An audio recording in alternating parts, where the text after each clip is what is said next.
Alright, welcome back. This is Black Lodge Trivia Night doing its sort of cage match of Dark Souls 2. Last time we were here, we took care of Lost Bastille and Sinner's Rise, but what we did not do was take a crack at, I think it's called the Blue Belfry. It's an optional area off of the Lost Bastille because I did not have everything I needed to access it from both games. Let me see if I do now. I thought I grabbed what I needed to do. I'm hoping I have just enough souls for one more level. I feel like I should start pumping points into like just beating things to death instead of like, oh, more hit points. But again, we're already at like level 67 and I have no idea. Like, do you finish this game at like 170 or something? Because it just seems like, I feel like I haven't gotten very far. My playtime's about 5 hours, a little over. Or maybe I'm further than I think. I have no idea. Alright, so we've stocked up again on life gems here for the vanilla version. And let's travel to... Oh yeah, we unlocked Huntsman's Copse. But let's go to the Lost Bastille. You want to take...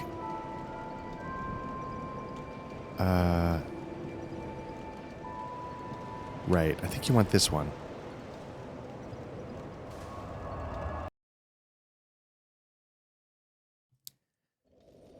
And we want to go down. I guess I probably should have verified that I could do it on both before I started running back here, but I thought I picked up a Pharaoh Stone. Oh, I forgot these guys. I thought I picked up a Pharaoh Stone in the Scholar version to allow me to run this. So, again, there's a guy here. It offers to let you join a covenant. The covenant protects this Belfry. Lore-wise, I honestly couldn't say why it is so important to protect this Belfry. These guys are tough. They can take a beating. They do pretty good damage. But I think we've sort of cleared everything out of here. We've sort of fallen through the hole in the floor. I can't remember if I think I did. I see the fog gate is accessible, so I don't have to go back up top. I don't know if you can backstab these guys.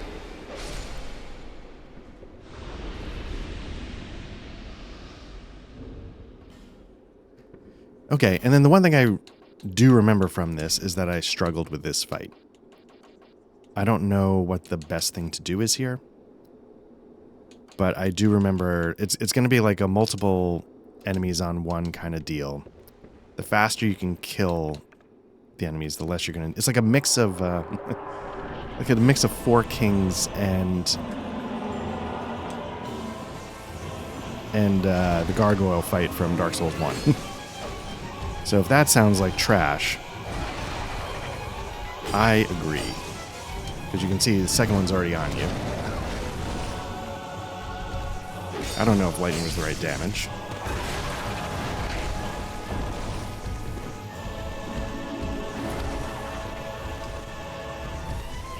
Now, the third one might be showing up pretty soon, so, you know, it's going to get worse before it gets better. Is there a way to separate them? Okay. Ooh. Nope, there's more.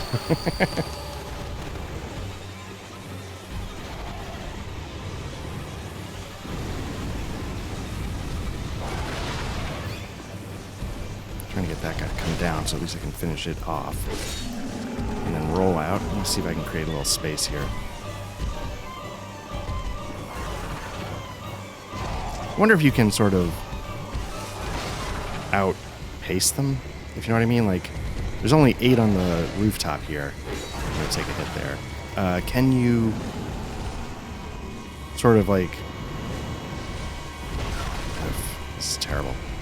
That was my own fault. It wasn't like I got backstabbed or something. It just I mistimed the one right in front of me.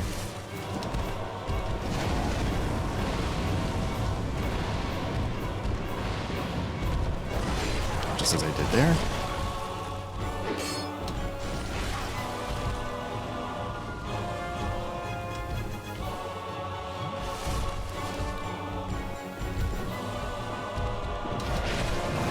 Oh, I thought I hit the roll.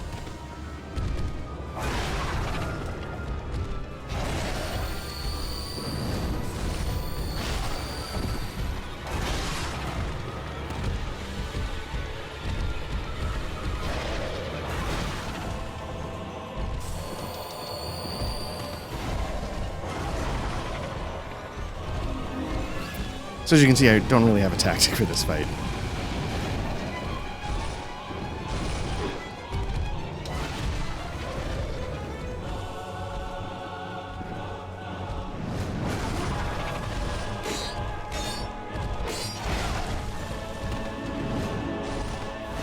I guess I should stop trying to...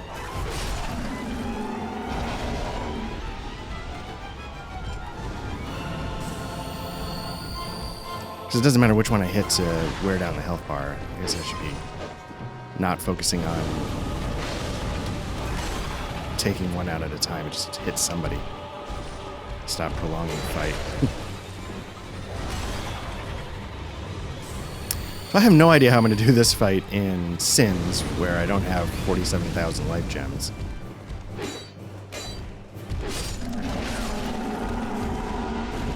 Oh, did that work? Oh, okay.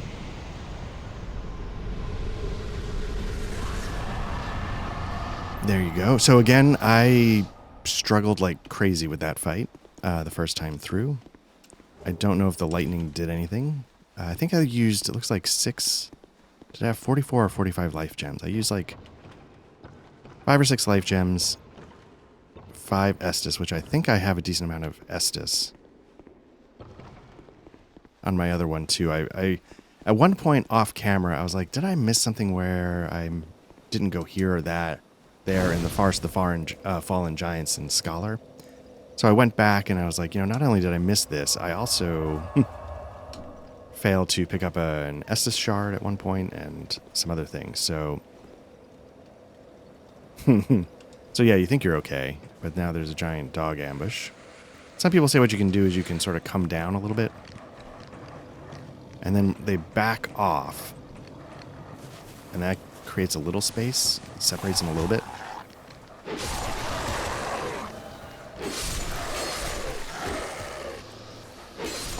Getting invaded is funny. Here we go.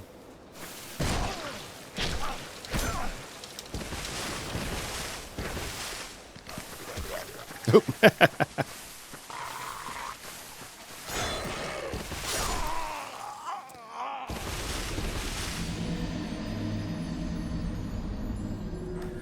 Well, that was potentially very stupid. Let me see if I can not leave 27,000 souls there on the field, which is something I've done kind of already with this character. So I'm not thrilled about that. Let's see what else I can... Alluring Skull.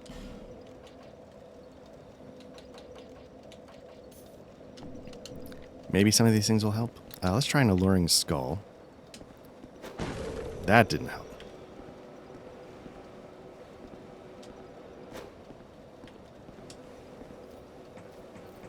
That didn't seem to help either.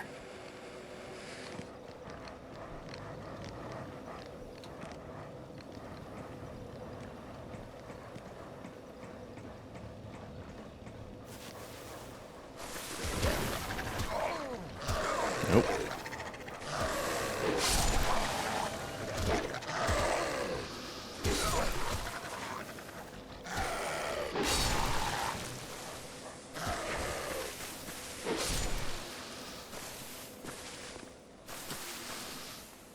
Get that off.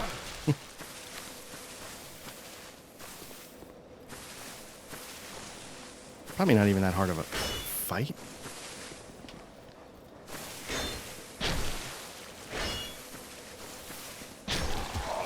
Except for the stupid dog. Nope.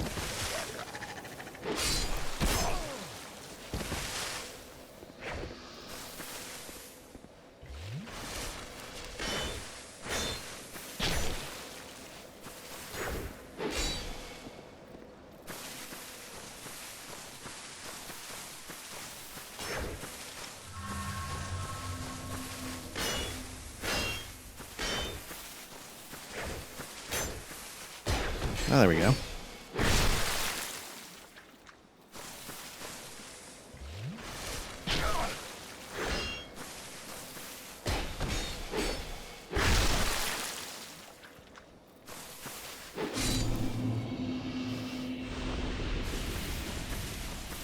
I knew the dogs were down. A steel key. Is that what I need to unlock all the doors I have not been able to open yet?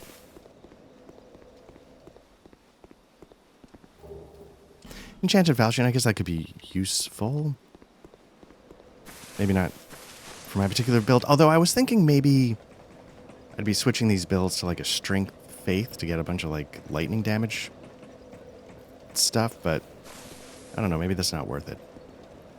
So there we go. We've done the deed here at the Blue Belfry. And yeah, let's spend these souls because I don't want to do what I almost did there. Part of me wonders if I also should be one of the. I think it's maybe Scholar. I've got the Uchikatana. I don't think I have anything. So part of me is like, do I go a Dex build there? Dex Lightning? I feel like there's a lot of things that are weak to...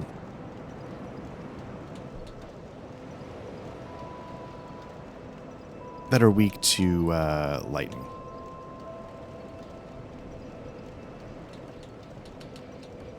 What is my... Oh, my faith is crap.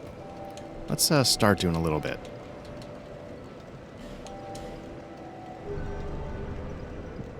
And we do not have enough for life gems. Okay. So let's switch over and see how that goes in Scholar.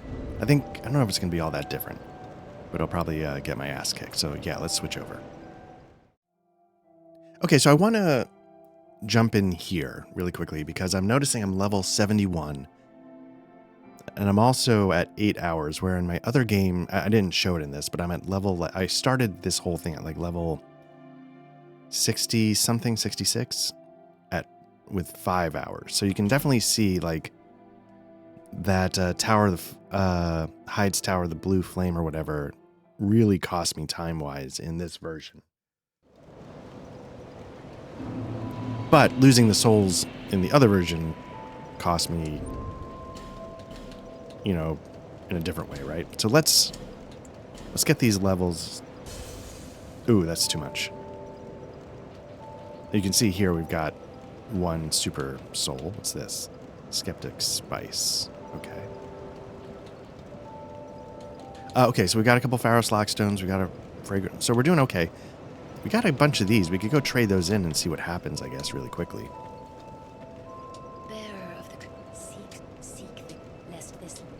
Okay, make sure we don't have anything here. Nope. Okay, level up. And let's do some of that. We don't have adaptability quite as high here. What I'm going to do is I'm going to get this to 20 so they match, and then I'm going to start dumping points into... Oh, but I do have more vigor, endurance. Got 7 life gems, which are more than I used in the last fight. I've got some other options as well. Old Radiance. Yeah, I don't know what kind of buff would help out with the gargoyles. As you can see, it's just getting shanked, right? Like, it's just not much you can do. It's a rough fight. And you just have to, I guess, keep moving. But that doesn't seem like especially helpful. It's just like, well, yeah, of course. So I'm not quite sure what the trick is. All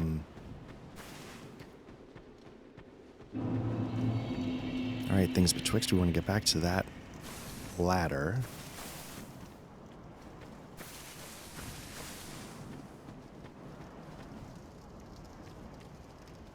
Now, I know we skipped, like, there was a fragrant branch of your thing we could have spent here, but... And maybe there was a pursuer behind it, I can't remember. I thought it was trolls, like those guys over there, but I think it's a pursuer. I've heard that as well. I don't think whatever it is worth... I mean, but imagine just, like, just dumping a pursuer on you, like, holy crap.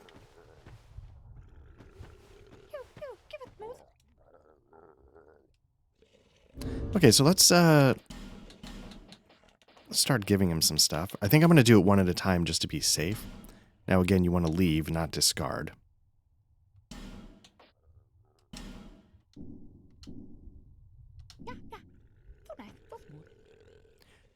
In Dark Souls 1, you actually had to, like, reload the game, so I'm glad they fixed that. Let's see what they... Cracked blue eye orb, okay. Now let's start dropping the smaller ones.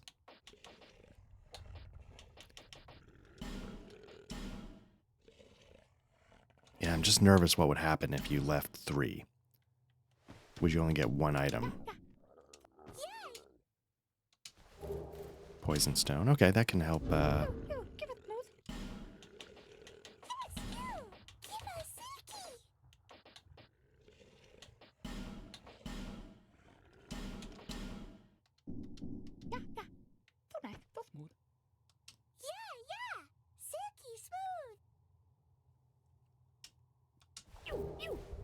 Okay.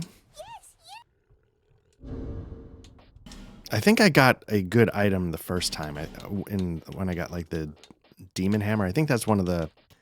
If you're going like a strength build, that's the one you want. Because I think the other thing you sometimes get is like more appropriate for a mage build. I don't know what that item is though.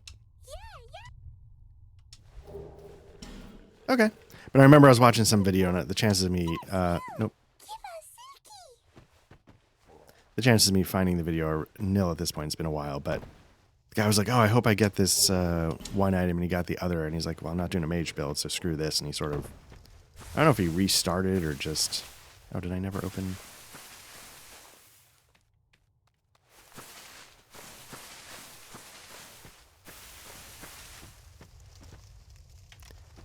Yeah, as you can... So that's the beginning. Thought one of these had a branch of your guy.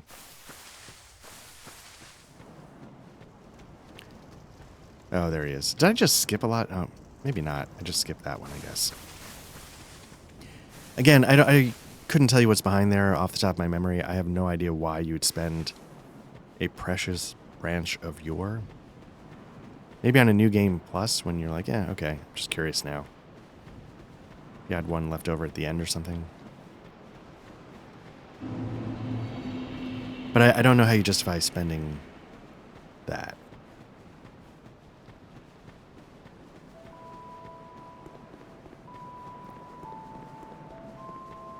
So the reason why I'm thinking about going lightning is because, you know, you saw those gargoyles.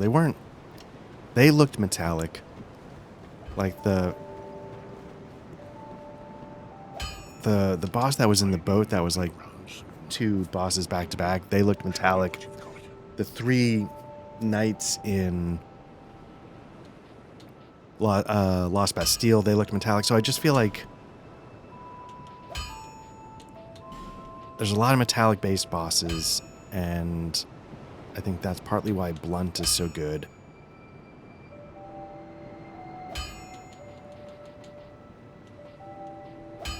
What do I need for that? Great sword. That's supposed to be a pretty good one as well. So that's the thing, like you can like maybe bleed on these things, but with so many things being metallic, is it worth it? What do I need for this? Chunks. Okay, so I'm not gonna get much further with that.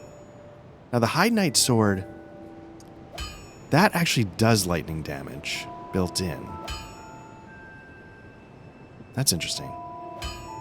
Need strength, dex. That might be it. I'm wondering though if it's more like a broadsword style weapon or if it's a more like a bastard sword. I like the reach of the bastard sword. I guess I could take a look.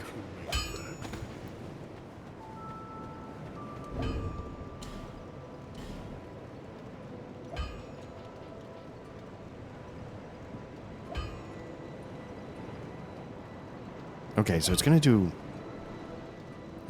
a lot less straight up damage, I guess, but let's take a swing at least.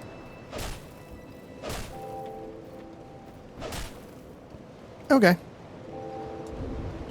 Yeah, let me just double check the damage output. 9058. So it's at like, 148 at the moment. I don't know what that 110 means down there.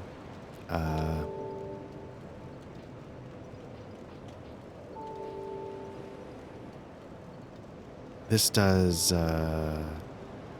maybe that's the bonus you get when you backstab, a 110 bonus. This is doing 180, 188. And I think the Bastard Sword still is my highest option at 224. But what's the Uchigatana at? That's getting up there. Obviously, it's got the 150 bonus instead of 110 for whatever that stat is, which I should Google, or there's probably a way to tell in game. All right, let's give this a shot.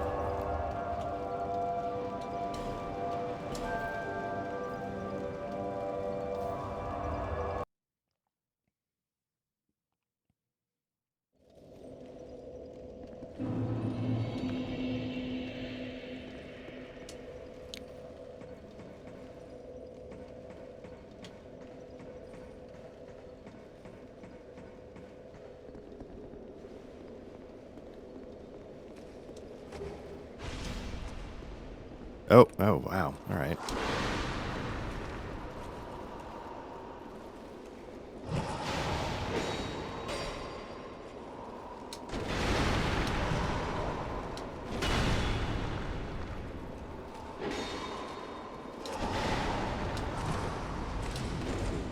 So clearly another difference.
So, I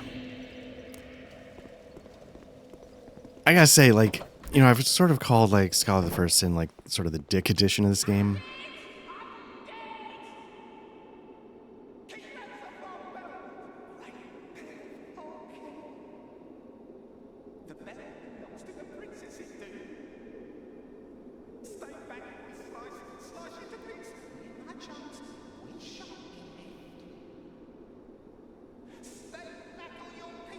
I already talked to this. Okay, let's just skip.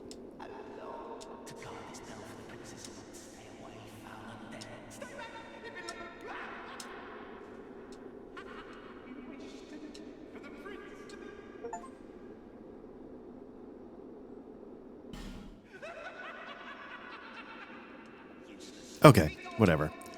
Like I was saying, this strikes me as like the dick edition of this game, but I gotta tell you, like, oh, the Pursuer again. It just... Yes, they swapped the dog for a Pursuer. The Pursuer is clearly tougher.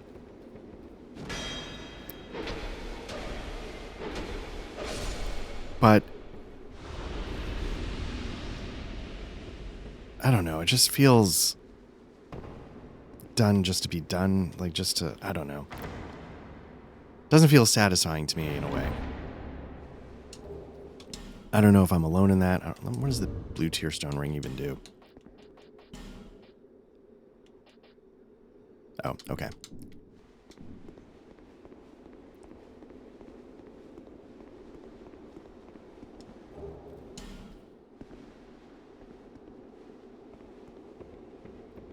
Yeah, I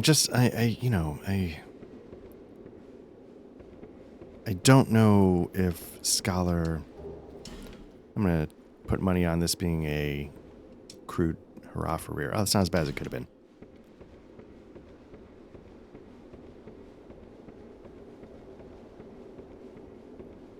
Yeah, I'm just like, okay, all right.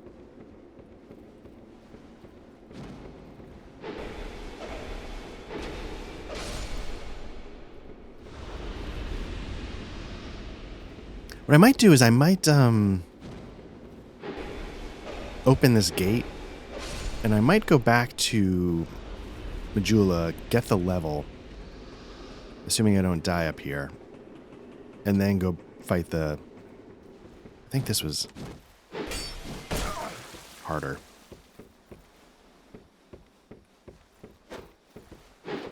Oop.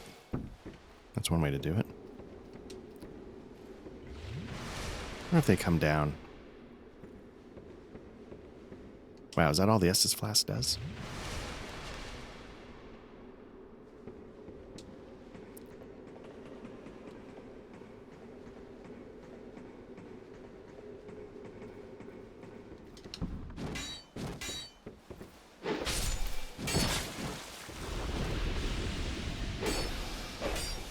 Thought one of them had an invasion up here.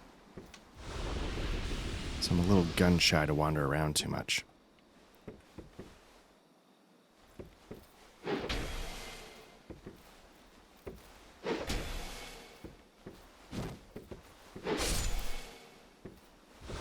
But at least let's get this open.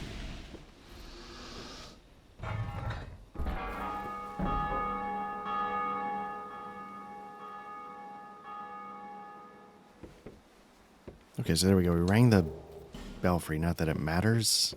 Again, like I don't know. Overall, I have a somewhat, just because I loved the first one so much, I really like 3. I really like Elden Ring. I really like the world of Bloodborne, even if I'm not huge on the gameplay as much. And this just... Dark Souls 2, I just like... Yeah, you ring the bell because that's what you did in the first one, but I don't know what the point of any of this is. I actually don't recall if you rang the bell in vanilla, or if it was just a lever to pull and they added that.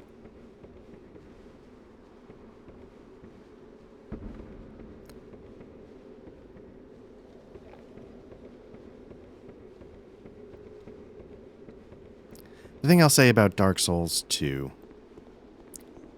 is that when I beat it, I started off incredibly excited. And by the end, I was like, I'm just going to get through this. I want to say that I did it, but I don't care that much beyond that.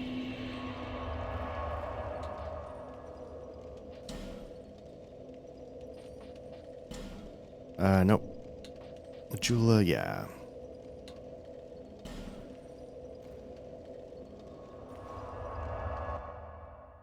So that'll probably happen as we go. Like, eventually I'm just like, you know what? That stupid dragon that's optional near the end and breathes fire everywhere and is a pain in the butt. Might skip that.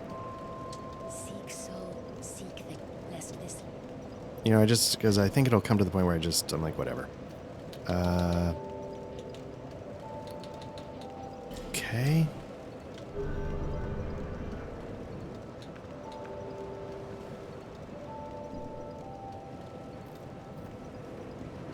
How many branches of yore do I have? First of all, let's see if we've got enough to... But because I know one place I could have used a branch of yore that I skipped, I believe has an Estus shard behind it. Did I not get the Estus shard? I might not have been...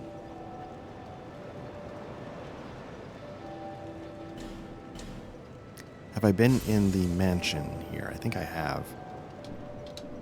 Maybe I have an Estus shard here.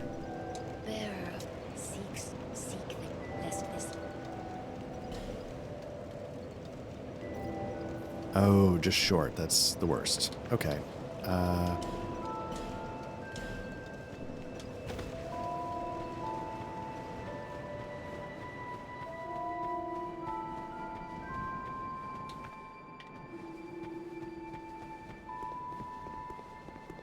Looks like I've been in here, so okay.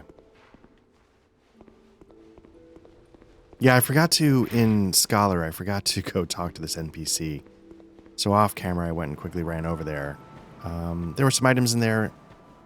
I don't know if I talked about it on camera. There's a map that sort of, as you beat bosses, fills in, but I don't know what it does beyond that.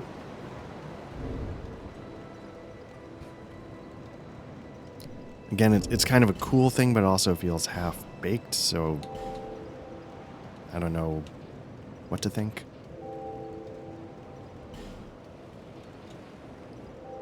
Okay, we got Chloranthe. Okay.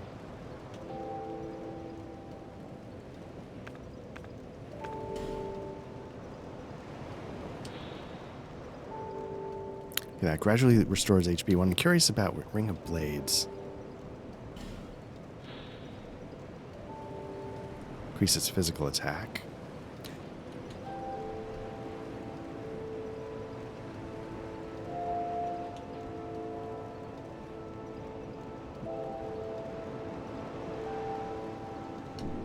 I don't know.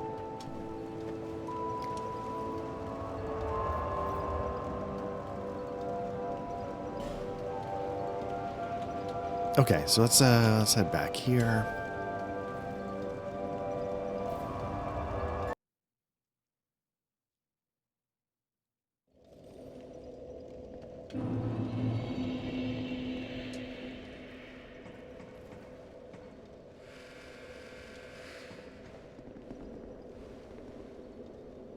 But I do remember playing this game and absolutely hating the little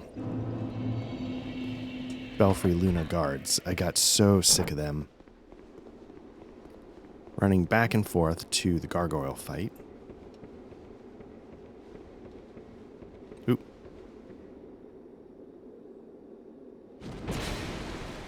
Now that, I wonder if that's like an actual PC? Or if it's an NPC invasion. The name might... Oh, okay.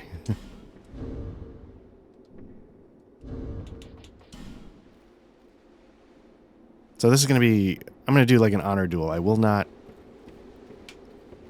use Estus.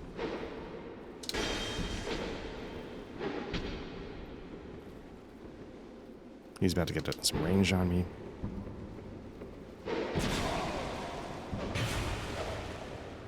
If he heals, I'll heal, but if he doesn't, I won't.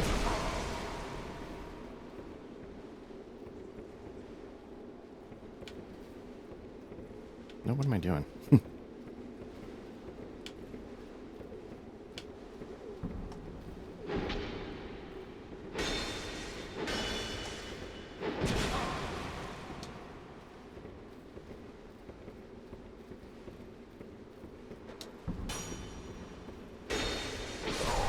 There we go. All right. That's whatever. But I'm also not going to lie. I don't want to... It's another thing. I don't enjoy PvP. Did my game just crash? Oh, no. Okay.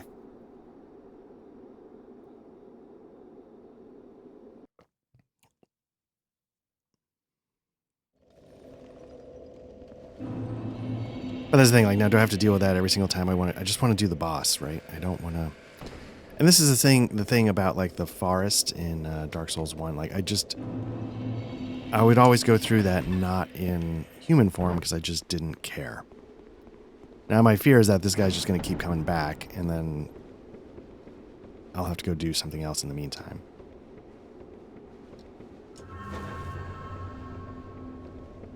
Maybe I can just run by everybody?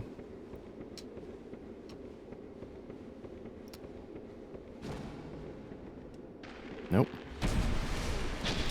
Bad start. Actually, you know what? That's a terrible start.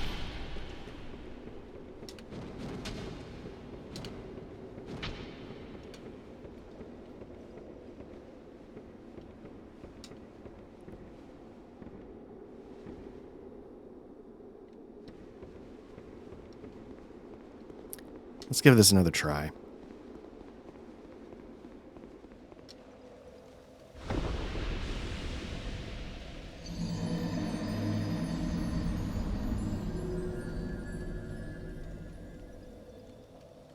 Completely hit the wrong button. to enter the mist. I hit X instead of A. Okay, let's, a couple things.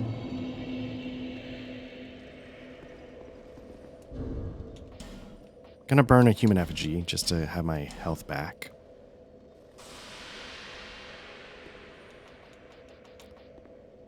Okay.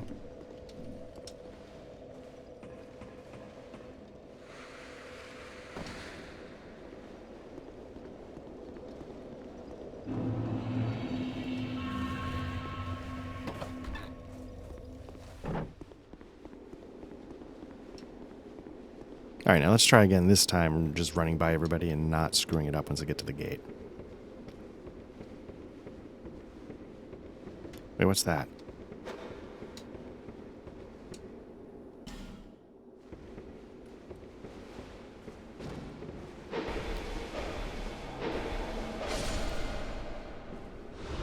Now, is this an NPC? If he waves back, I think it's a NPC. Okay, I did not realize this was here.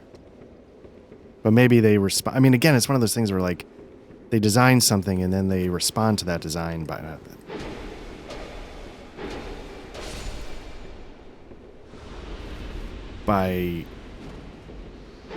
Oh my god.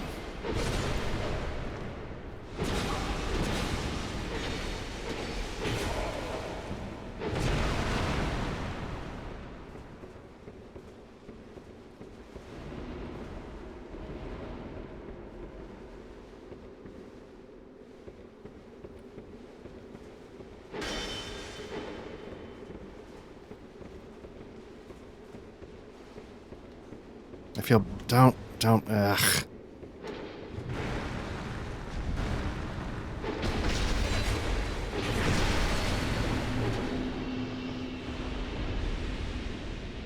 Okay. That could have been worse, but also it's a waste of time. Titanite chunk, though, is not bad, because I think I need that for... I'm going to spend a Radiant Life Gem. I'm going to ooze my sword up, just in case it helps, and let's get this going.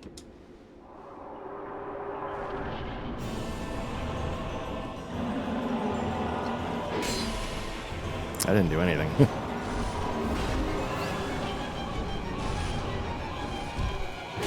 So what I'm hoping is he can draw their attention a little bit.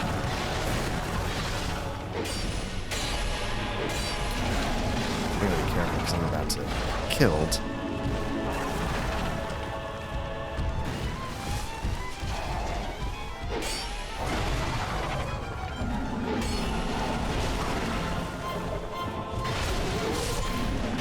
So did it seem like the max was like 4? Is that what... Oops.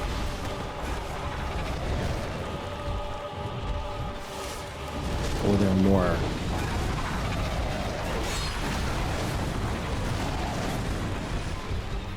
Let's finish this guy off the list.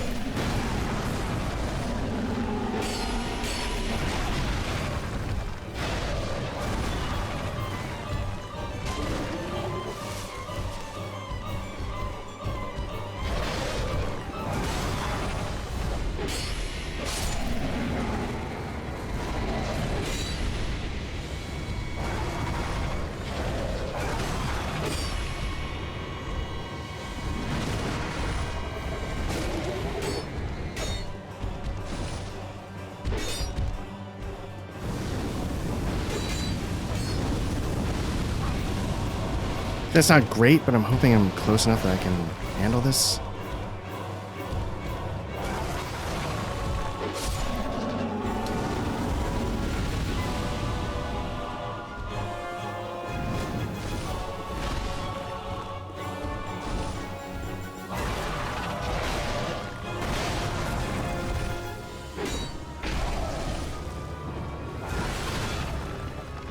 There we go. All right. Whew. I don't know why that one, even though I had the help, I was more nervous about. I don't know why. I don't know if they added an extra Belfry because I had an extra guy, an extra gargoyle, I mean.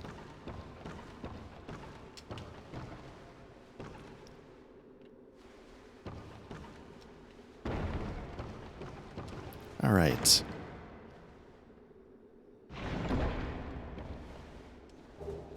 Southern Ritual Band. Was that what I got the first time? Is that a ring? Oh, it is. Okay, what is that? Okay. Yeah, I don't recall what was in the original. But what I'm going to do here is not what I did on the last one, which is almost lose the souls. Let me level up real quick. Go down and finish up what's below. I'm curious if there's another invasion or...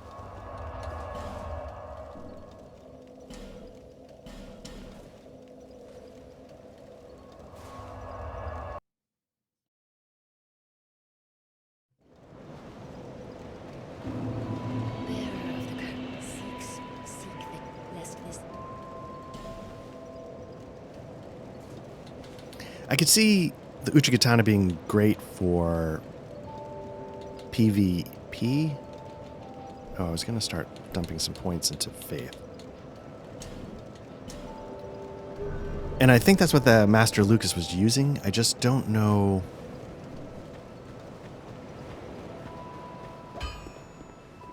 I knew you'd be around.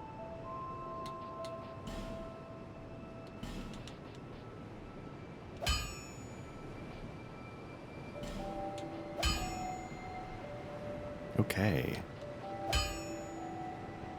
Now, again, like there's the Unga Bunga, as Matt likes to call it, way of just going like large club. I think that's a really good one because it goes A with strength.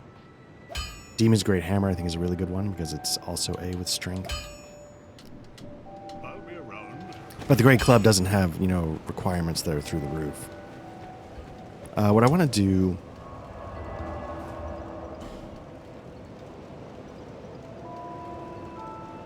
This might be a mistake, but...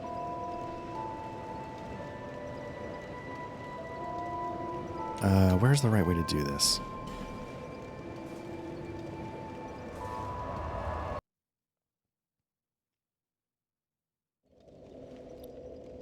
So what I want to do is I want to go back. There was that sort of area in between where they introduced a... You know, they used to have a knight that stopped you from going to the second floor. Here they introduced like a fragrant of your statue. And I wanted to open that up because I think up top is a...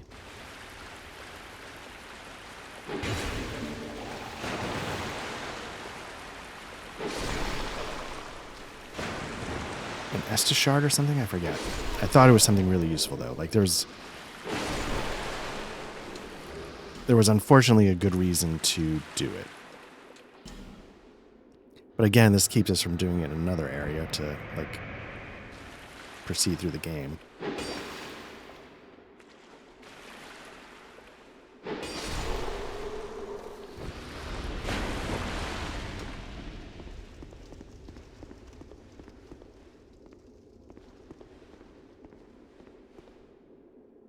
Have we seen one of these before?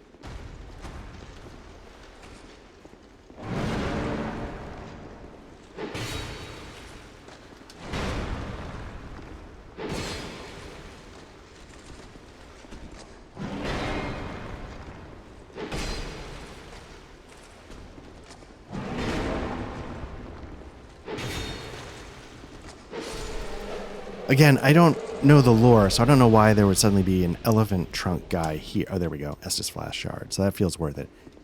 The other guys that used to be here were easier, but they were the things we were fighting up above. Lore-wise, I don't know what the elephant soldiers represent. I thought they show up in like one of the end areas, like in Drang Lake Castle. I think that's one of the end areas. So I guess it would imply a connection between the castle and here.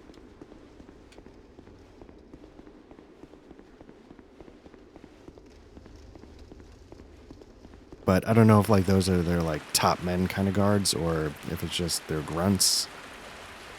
So I don't know why. Again, other than, you know, either mixing up the enemies or difficulty. Lore-wise, I don't know how one would make more sense than the other, but I am far from being an expert. All right, so we got that. Let's, I'm really curious. Nullify human effigies effect. let's head back. Let's get that Estus bump. And then I wonder if that means we're going to have more flasks on this build at the moment. Is that a shot? Here, to see light. However,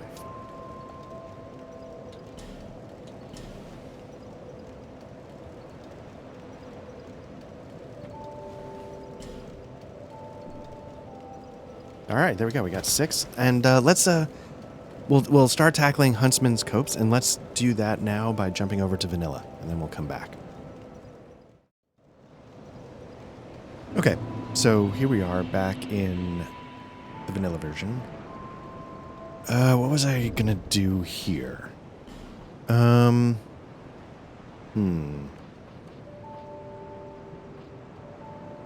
wonder what the difference is between the two, so, well, whatever. Fully restores HP, more HP. I got plenty of those.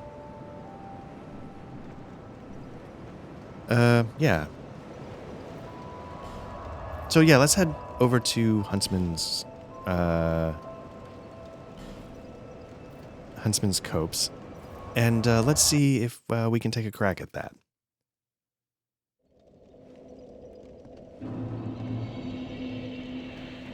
Is that how you say Huntsman's Copse? Copse, is that? For some reason, that's a word that I've seen, and I feel like I've heard other people say it, but.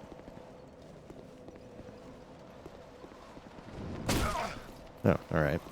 Coming out of nowhere. Whoa, whoa, whoa, whoa, whoa, don't. Okay. Wonder if I can make that jump.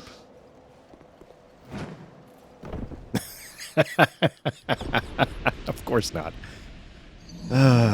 Deja vu is souls telling you you suck.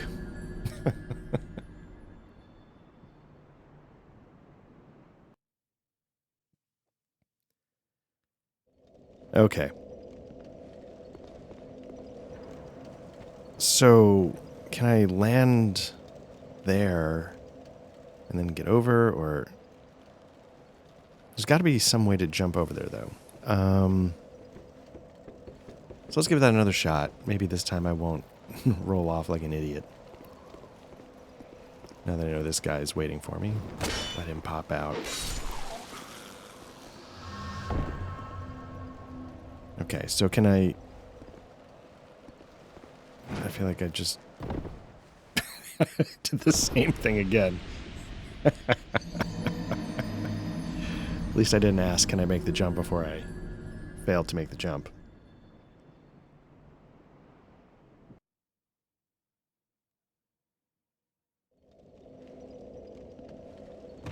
Okay, take 3.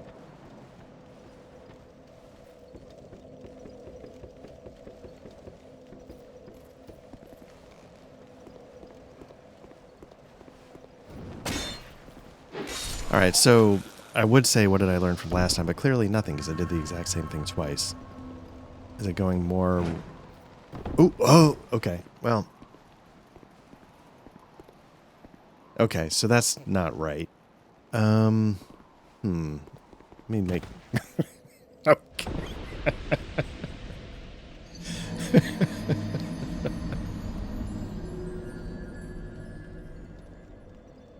I think the question's going from can I make this jump to can I make any jump at all in the entire game.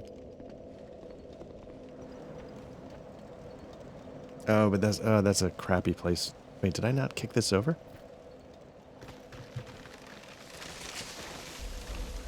It's a crappy place for my souls to be. I don't know if I can actually, well, I mean, I can get them, but... Oh, wait a minute.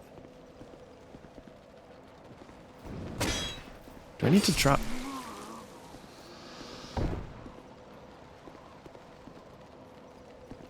Maybe I'm a pro...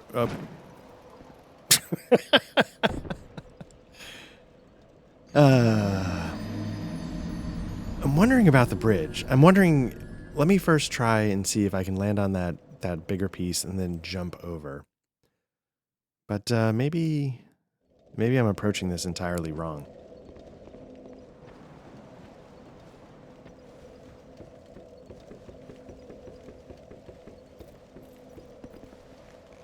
Okay, let's see. Yeah, I guess let me get this guy out of the way. So I have a straight shot at that platform. I feel like this is doable. I just don't know if I can get over.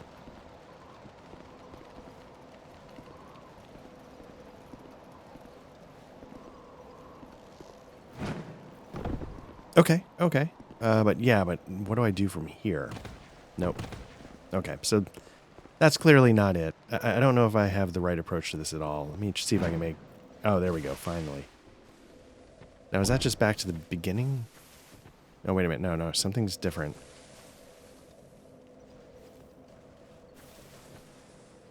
Okay, let me go down this way. This looks like a tunnel. Well, no, but the tunnel's not right there. But all this looks the same. Is there another way I can... No.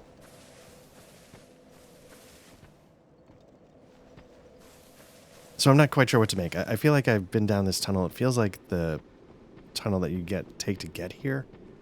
But I guess it might not be in the right location. Oh, wait a minute. Oh, this is... Okay, this is different. Okay. Oh, wait, can I get down? Is that... Or just a dead end down there? Oh, wait a minute. Okay, something's moving down there. So I guess it's not just some abyss that you'll fall into. Oh, look at that. All right.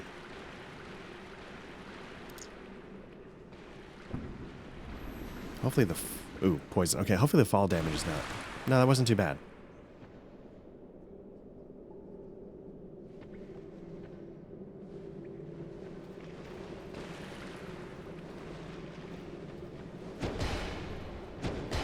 I'm nervous that if I get into the water, I'm going to slow down, lose some mobility, but maybe that's not too big a deal. Oh, I'm out of position to get behind him on that.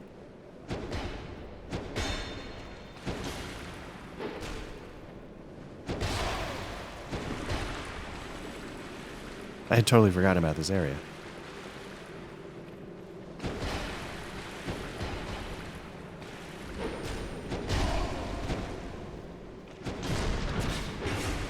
There we go. Backstab for the win.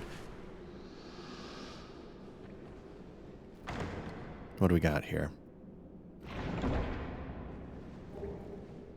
Rapier. Okay.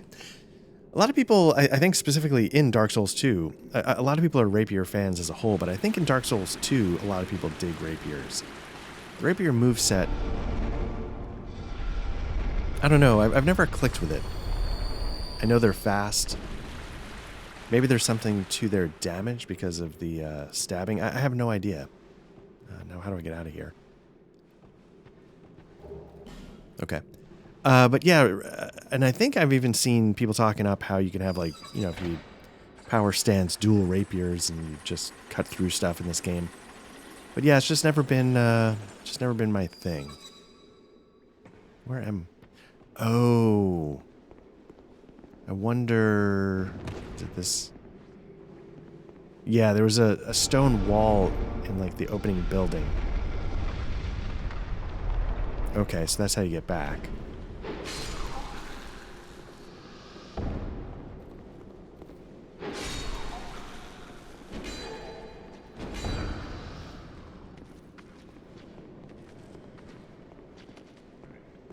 Kind of turned around here a little bit. Is this how you get... No, this is just going to go to the roof. Can I go to the roof, then drop down, and then get to...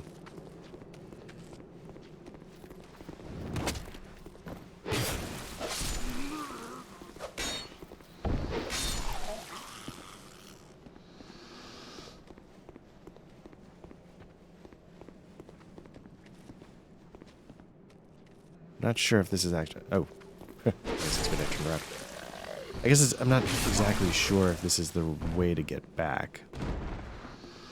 But let me try it. Or did I just sort of loop around and I'm... Oh, wait. No, is this... There we go.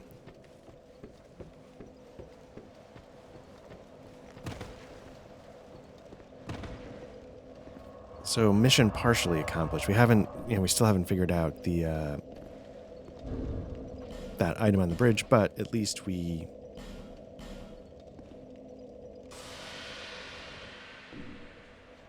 got the rest of the stuff.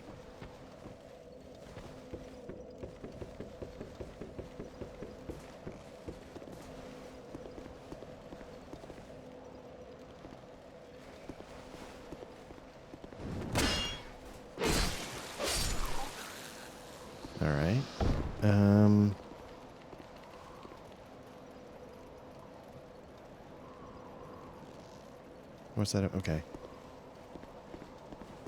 I think the trick is the bridge. It's not jumping.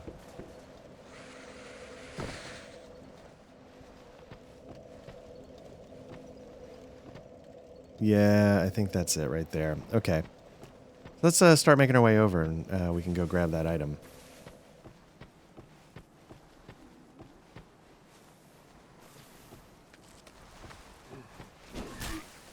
The lock-on... I mean, I know everybody says, like, don't use the lock-on, and here I am using the lock-on, but, just fickle. It is a fickle thing, I'm not gonna lie.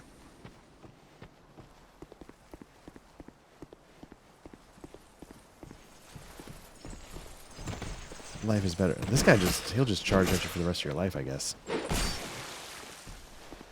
Ain't got time for stamina.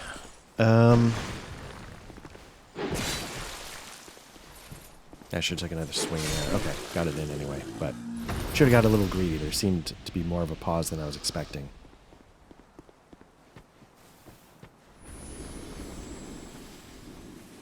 Alright, so let's check out over here. Let's see if we can get to that bridge and take care of this item once and for all.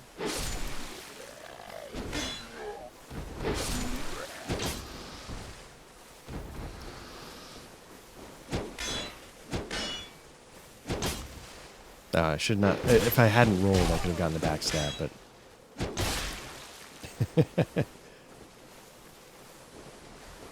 If I had rolled, I wouldn't have been hit 3 times in the face.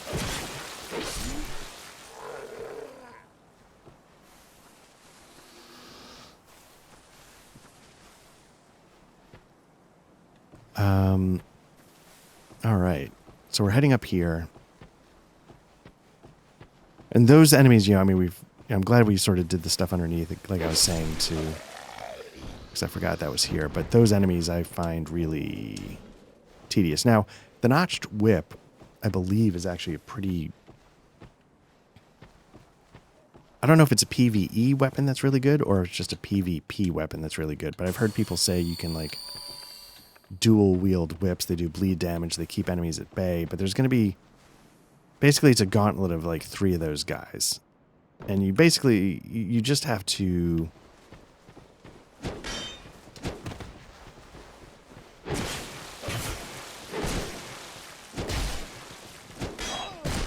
Did I not have the stamina to... I guess not. You don't want to deal with 2 of them at a time is the real trick. But it's just another sort of time tax. But yeah, you get a couple of whips, and I think one of these guys might have a whip as well, and it keeps people at bay.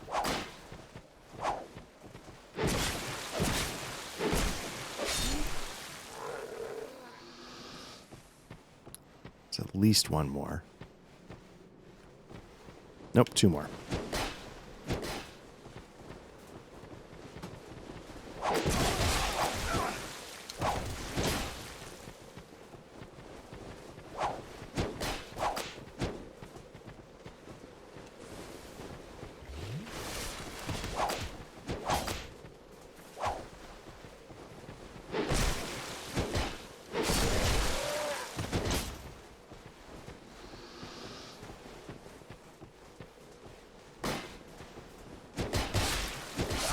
Wow, boo.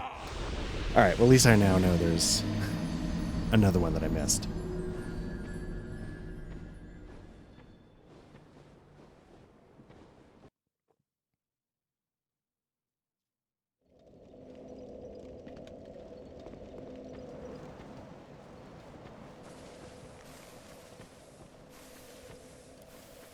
I think in early runs,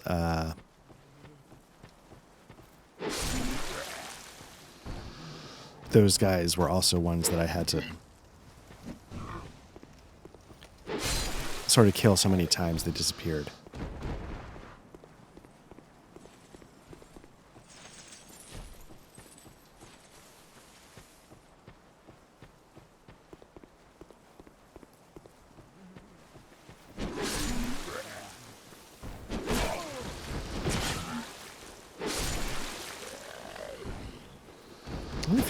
Is the trick to parry them, I wonder. I mean, obviously you can get a backstab, but their swings are pretty slow and telegraphed, but I'm just so bad at parrying, I'm nervous to give it a shot.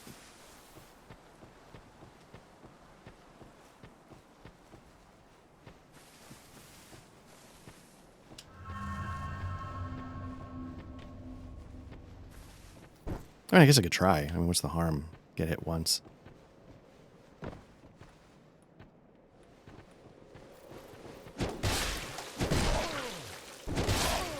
Okay. Get hit once, and by once I mean 3 times.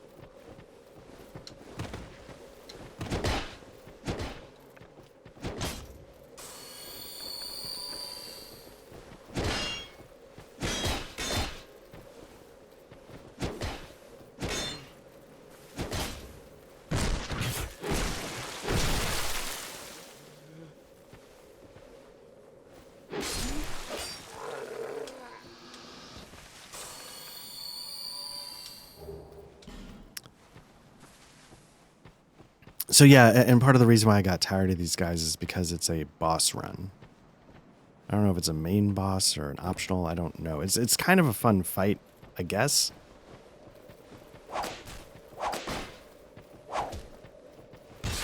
But it's sort of like a pretty decent fight with like a bit of a gimmick going on. Which, you know, if you heard me talk about the other games, I kind of like when they do a little bit of the gimmick still. Sometimes I feel like they get too much into... Okay, at least I only triggered one, hopefully. Just straight up, nope. Let me see if I can do this quickly.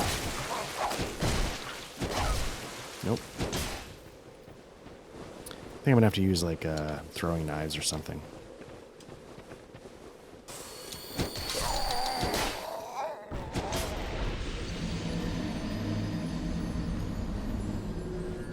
It's like this chariot fight. So what you have to do is it's, you know, and they do similar things in all the games, but basically while the thing's, you know, going nuts being a chariot, you have to avoid it. But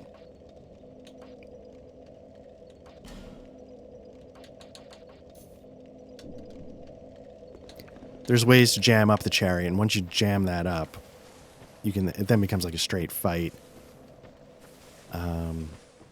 So I remember enjoying that particular encounter.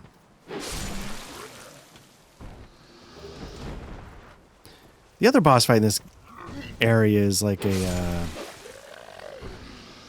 I don't know if it's a touch of Nito the First Undead.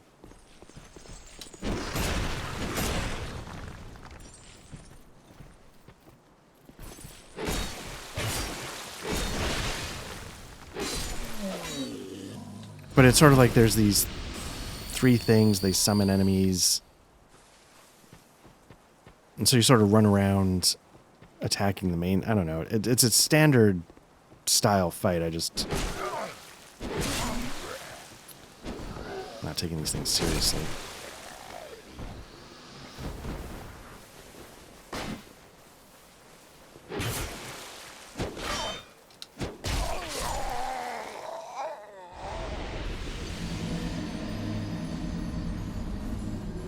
I wonder what that effect is on his weapon. Oh, it just fell off. Why couldn't you have done that before, sir?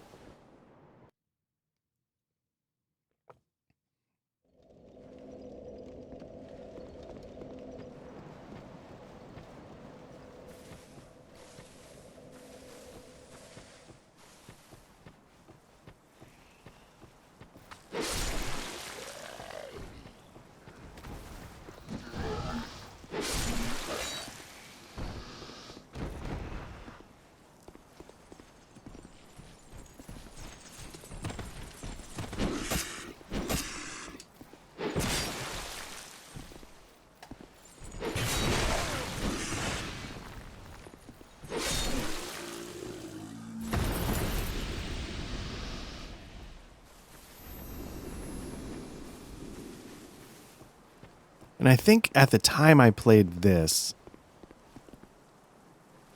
are these guys all coming? It was actually like I could co-op that. Nope. I could co-op that chariot fight, and that I remember being fun. I don't know if I was putting my sign down or if I was just grabbing other people, but I remember co-oping this area for the bosses. It was a good time. Getting to the boss, because what I would do is I would feel obligated to clear the run.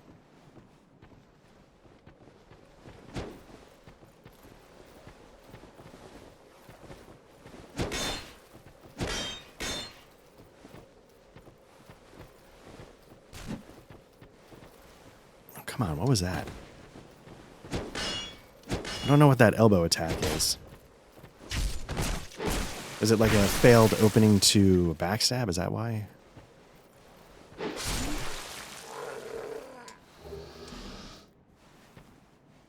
Okay, so let's get the second one.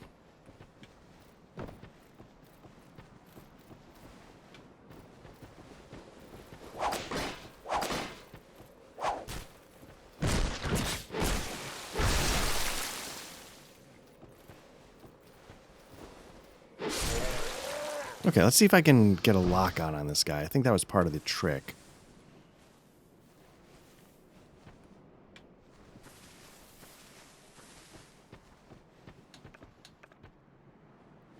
Did they both come?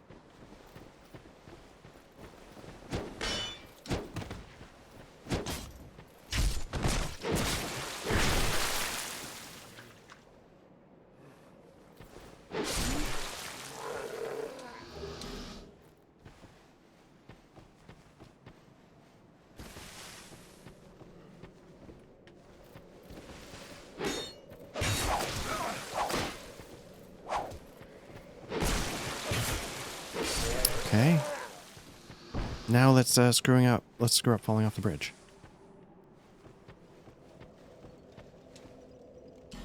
Okay.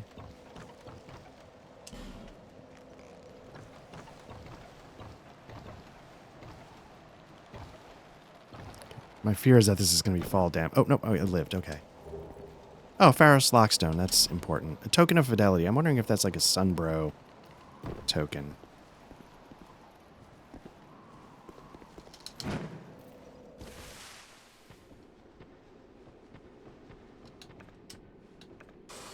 I want to pop that just because I don't know if I take fall damage at any point getting back down.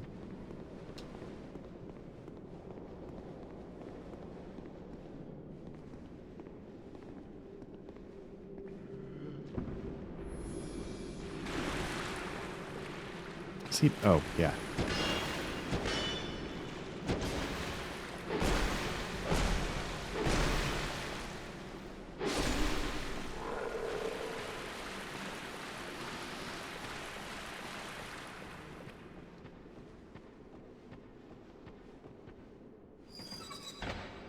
You know what? I should just homeward bone. I don't need to do any of this.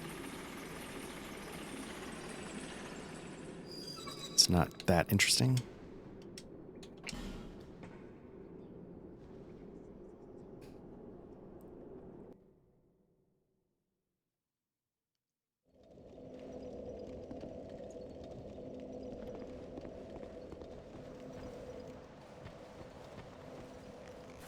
Oh crap, but that's gonna whatever. Yeah, not that I ever have anything interesting to say, but I feel like my lukewarm feelings about this game means that I also haven't spent time thinking about it like I did Souls 1, Elden Ring, etc.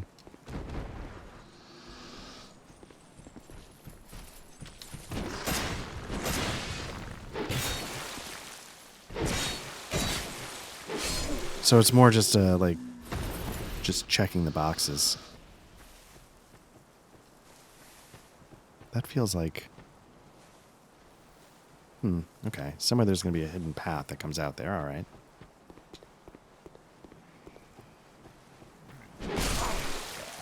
Wonder what... For some reason I feel like Miyazaki said he was done with Souls.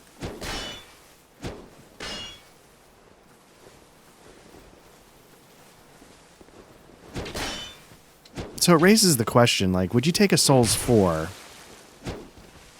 without Miyazaki when the last time that happened, we got a Souls 2.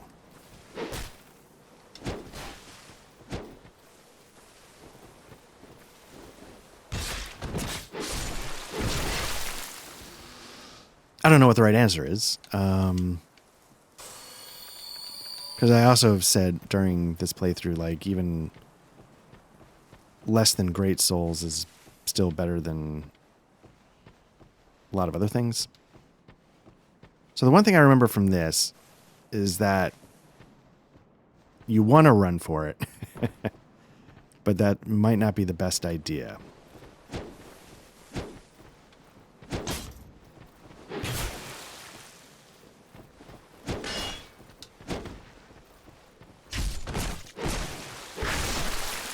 Because I know I would lose my patience.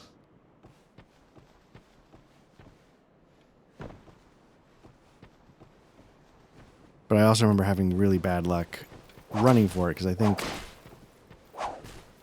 at least in one of the versions, you're not in the clear once you get to the other side of the bridge. I think there's stuff you still have to think about. And when you got 4 of these guys, 5 of these guys, or whatever, chasing you, it gets tricky. So there's a way to trigger the one guy without the other. I don't know. There we go. I guess so it's just running to the edge of that ledge. Basically what I'm trying to do is, I don't recall how, I'm just trying to sort of codify it in a way. So I know what to expect and just be like, okay, this is the steps. Take out 3, run to the edge of that ledge, take out the 4th. And hopefully that'll smooth it out a little. Cracked red-eye orbs, I feel like those are something to do with invading, so I guess it makes sense that these, jerks are all about the jerk part of playing this game.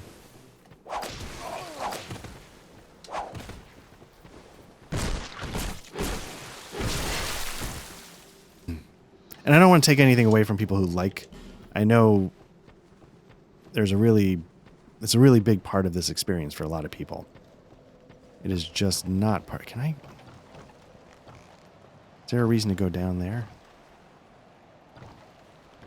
Oh, no. That's... Okay, just gotta be careful of this bridge. As I almost ran off the edge there.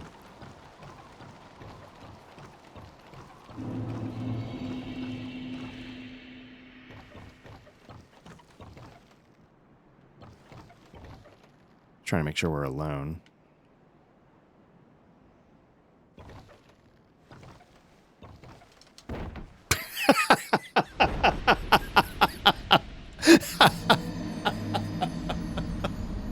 That's unreal.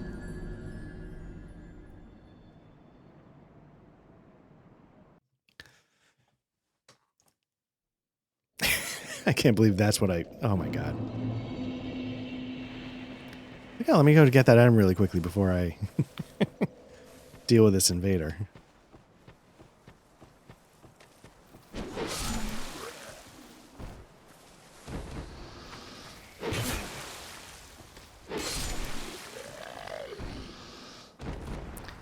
Unreal.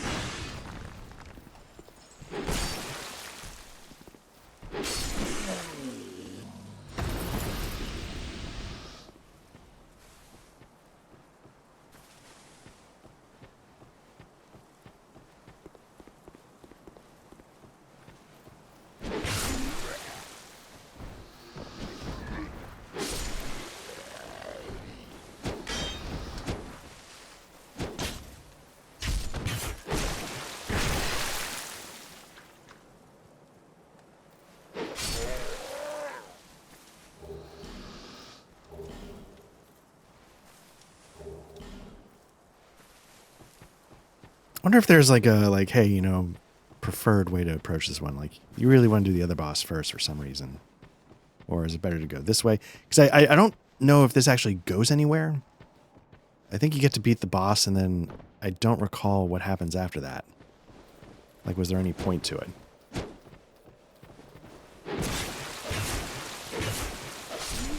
Or does it open up like a PvP area? Like, I have no idea.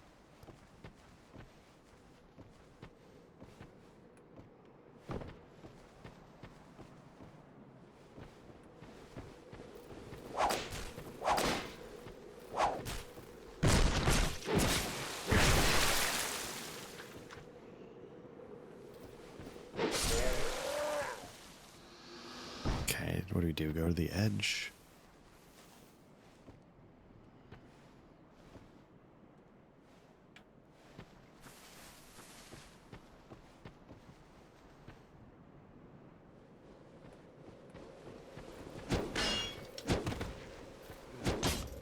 It's interesting, you know, I've described, like, in my Elden Ring playthrough and I guess maybe in my Dark Souls, like, I find the mechanics of this game pretty relaxing.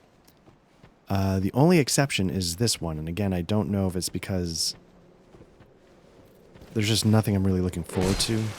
Like, you know, like, oh, I'm going to get to, in Dark Souls 1, you're like, oh, eventually I'm going to get to, and Orlando, I'm going to get to, if I wanted to, I could try and co-op the Ornstein and Smaug fight. You know, I could, you know, there's things that make the, oh, just sort of, you know, killing things and taking it easy.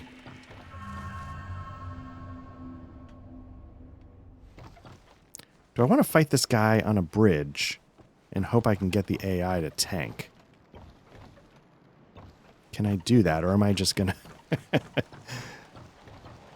Am I going to be too clever by half and fall down myself? I was like, this is a hole. Let's see what we can do here. Nope. Okay.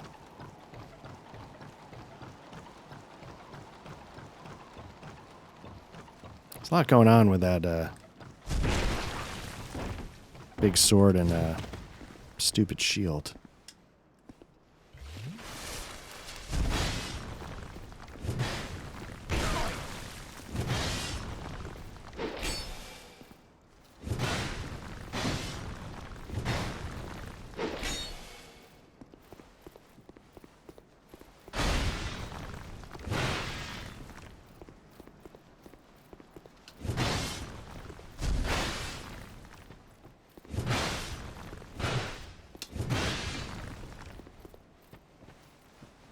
What happens if I focus on his shield side?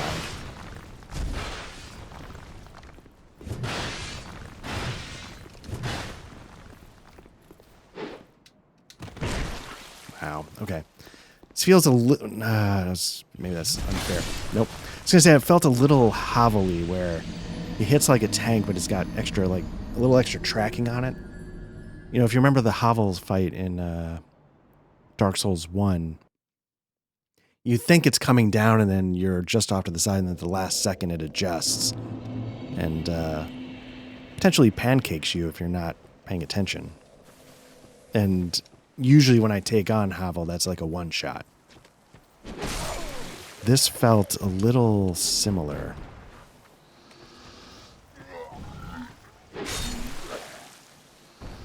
Different weapon set, obviously. Oh, no. Well, yeah, obviously, Havel has a great club. But he did have a giant shield that basically shut down anything. Switch between the one- and two-handed attacks like that guy did.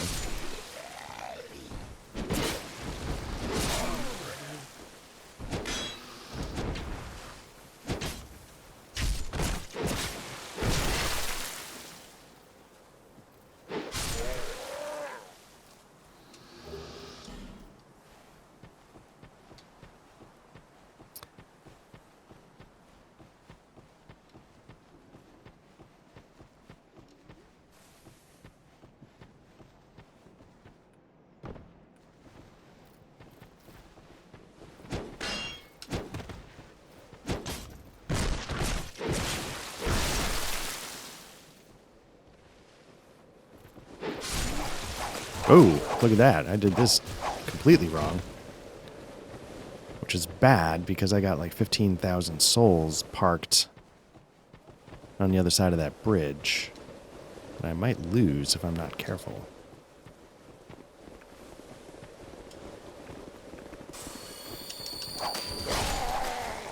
And there you go.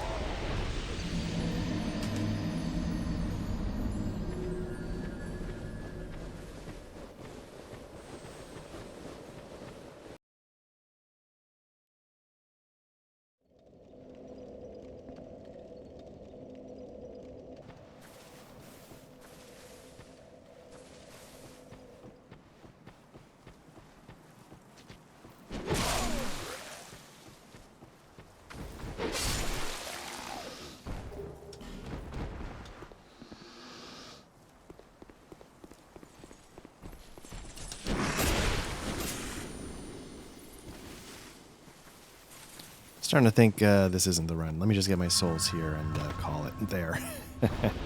Pick it. Let's give it another try.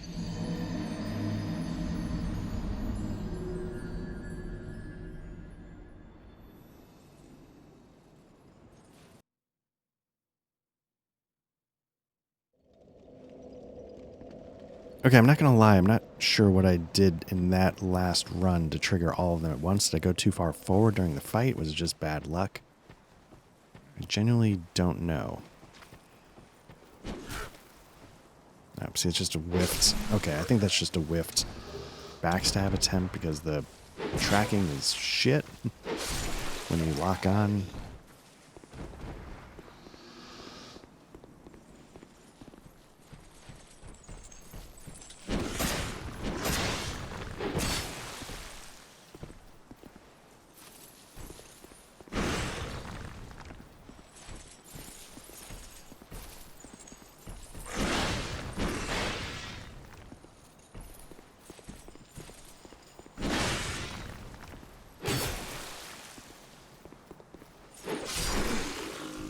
Let's see.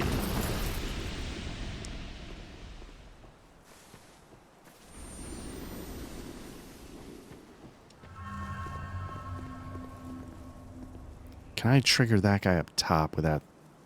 I mean, what I should do is I should just, again, waste the zombies without getting...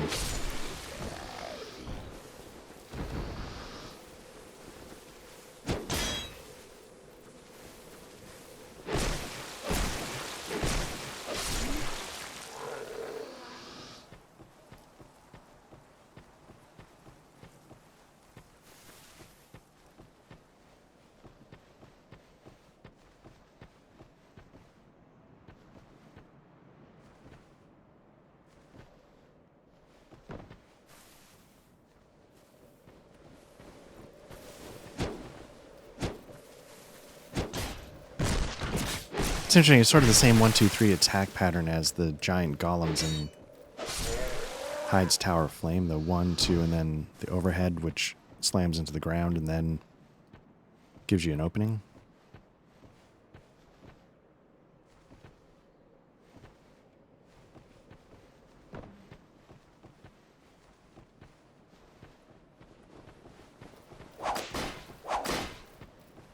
Even with the whip.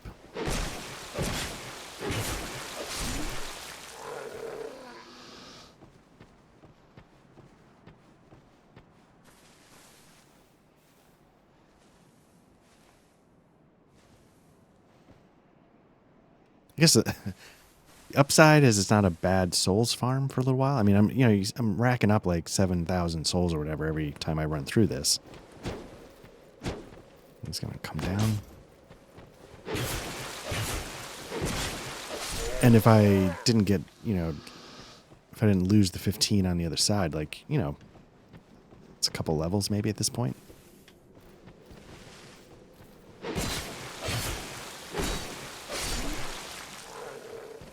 So what do I got going on? Throwing knives, that could help. Okay.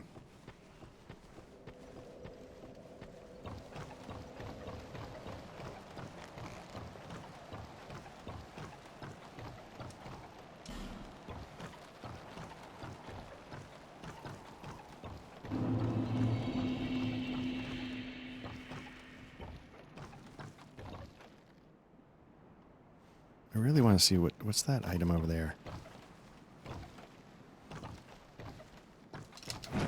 Okay. Fire seed, sublime bone dust. I feel like some of those could be useful.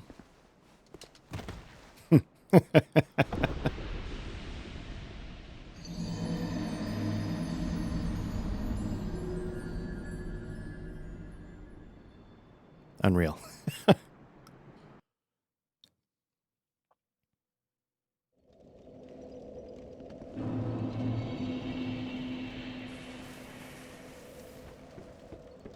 But I'm kind of curious, what happens to that fight if you jump over... am I going the right... No, I'm not. If you jump over to one of those ledges. That's what I was trying to... Could that do anything? Could I pop him with a bow? Could I... I'm not above the cheese. But I don't know if I have the same bow and arrow set up in this game because I did not need it for the dragon. Like I did in the Scholar version.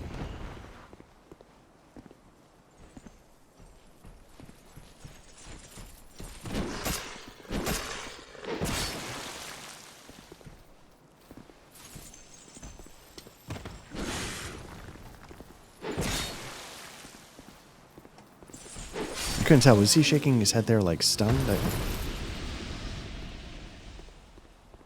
Also, how did I never get this item over here?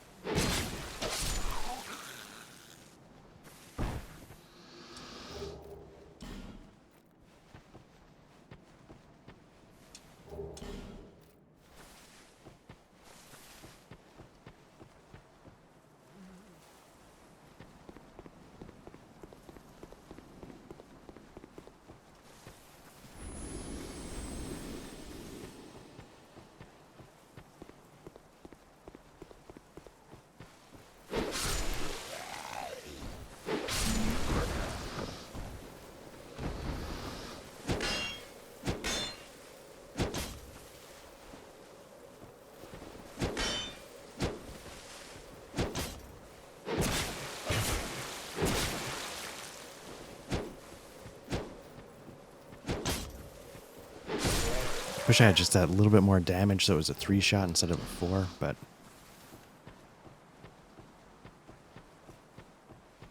what are you going to do?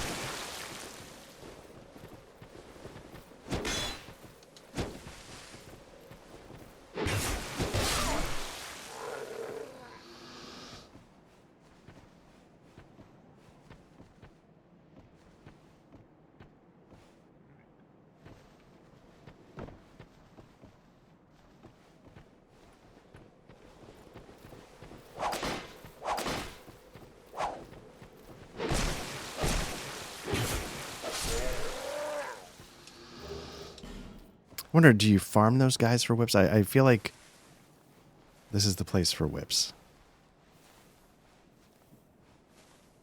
Wonder how it works in PvE.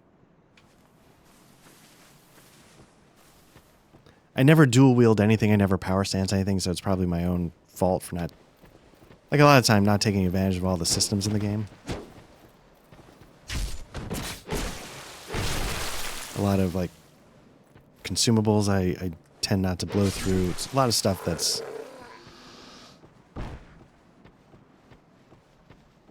you know, like there's different, like the rusted twin blade or something. Like if I could figure that out, power stancing it, would I just mow through the game? I don't know.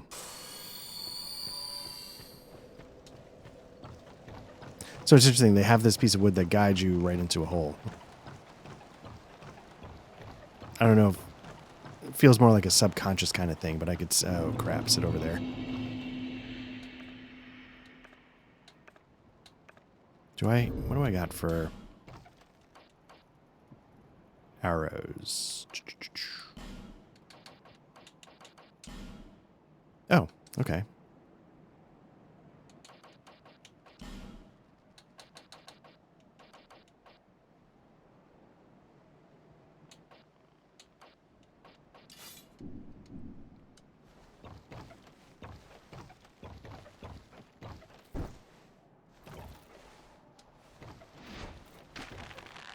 See, if it does like 4 points of damage, then this might not be a tactic worth doing.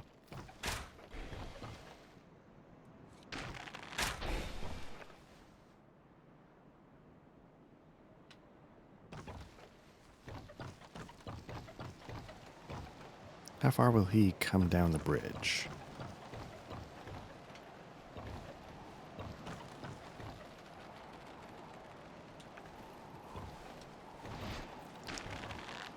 See, with his guard up, it's gonna, yeah.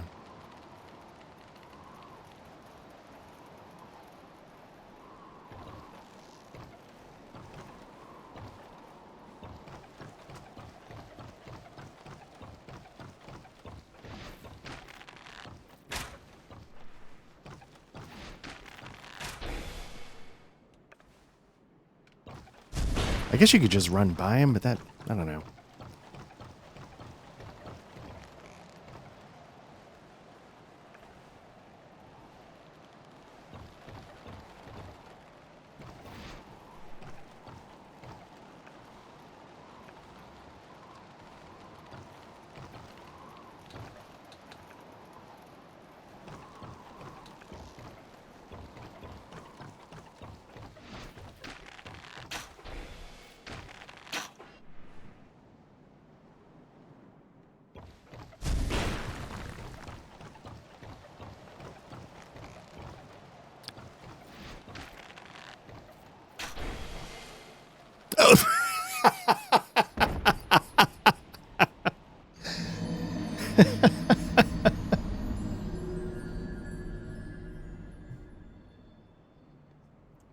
Unreal. You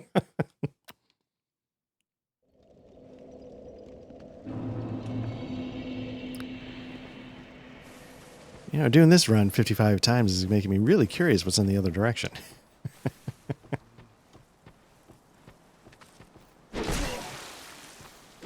Oh, interesting. I'm not one-shotting that.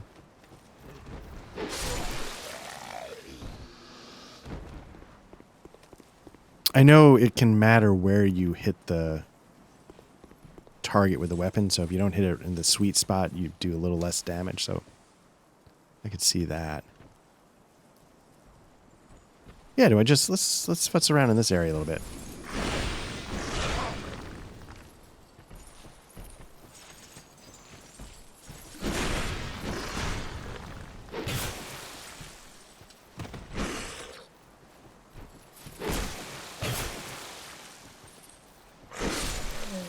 Definitely got greedy there, almost paid for it dearly. All right, so you got to be careful of the butterflies here, obviously, because they will poison you. Now, I think you can... Let me see what happens if I pop one. Oh, they go down pretty easily. Let's see what they drop. Poison, I guess it makes sense. It's not something I'm dying to get a million of, but... So I think the trick with that hut is there's a couple of them you gotta drop down on the roof. From the roof, sorry. And I'm not sure if it's all of them or just the one. I feel like I'm taking shots from somewhere.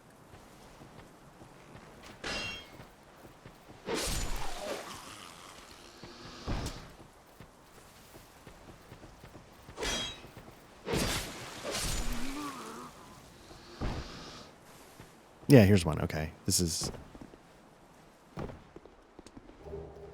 Soul Spear. Oh, okay. Yeah. That's a good spell. I think, you know, that's the one I was... My AI summon was using in the fight in Lost Bastille with 3 enemies. So, it's obviously packs a punch. One of these is an ambush.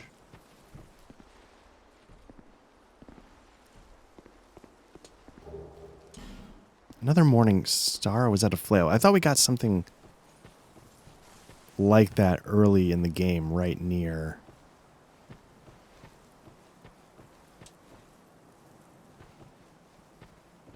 Majula.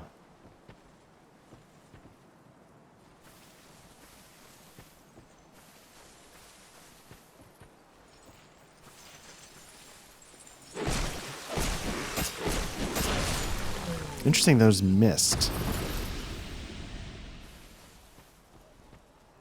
Well, let me see. Can I lock on with a bow?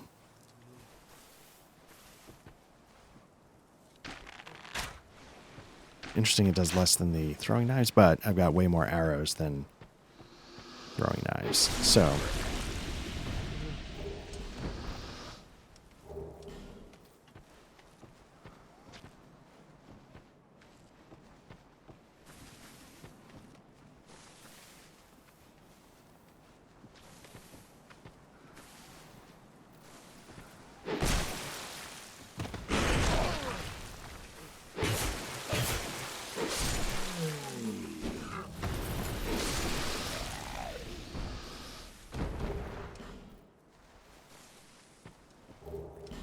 Okay.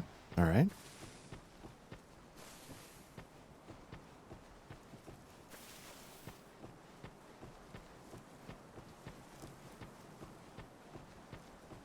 I'm actually not recalling where I'm supposed to go. I remember this bridge, but I thought you had to lower it.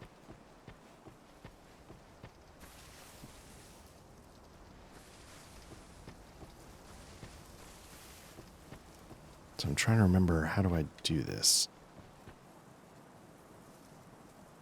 That takes me the other direction.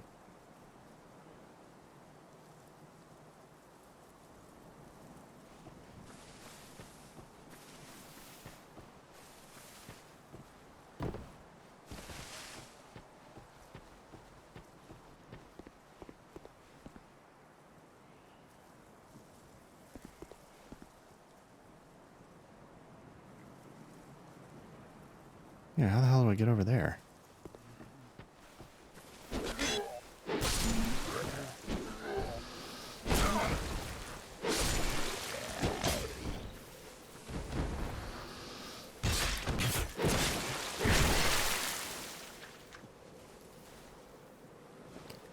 So I guess the thing is, sometimes I throw that elbow and it's a botched backstab attempt. Could you miss a backstab once you got the...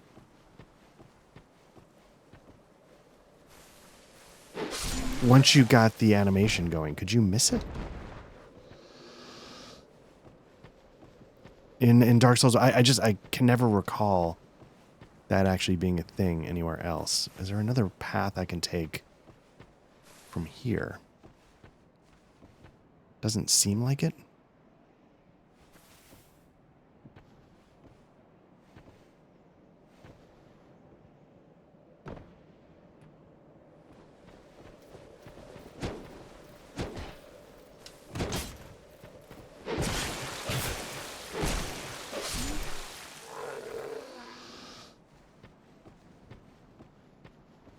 That guy's got a pretty good curved sword going on.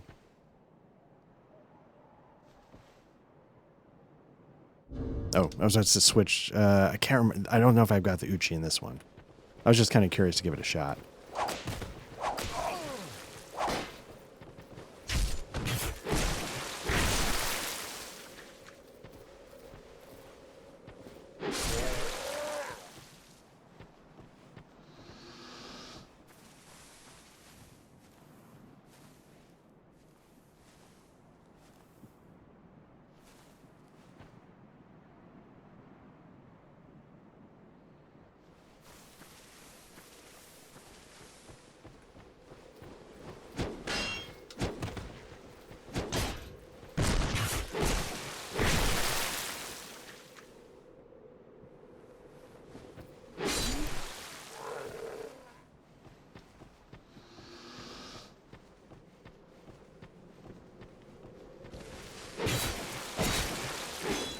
Oh, crap. Okay, let me, is there another way to go from here? Well, let me collect my souls and then let me figure out, is there something I can do? Because I'm missing something obvious, as always.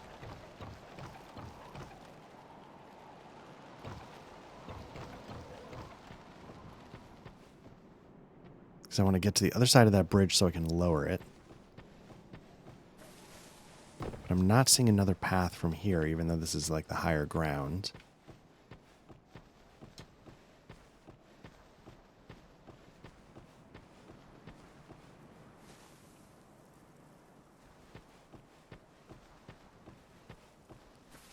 Is there a reason to come this way? Like...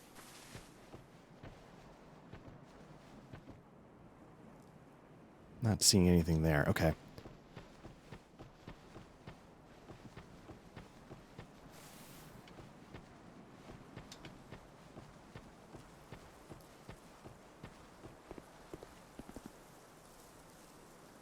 I think there's a bonfire like right on the other side of that. I just don't know how to get...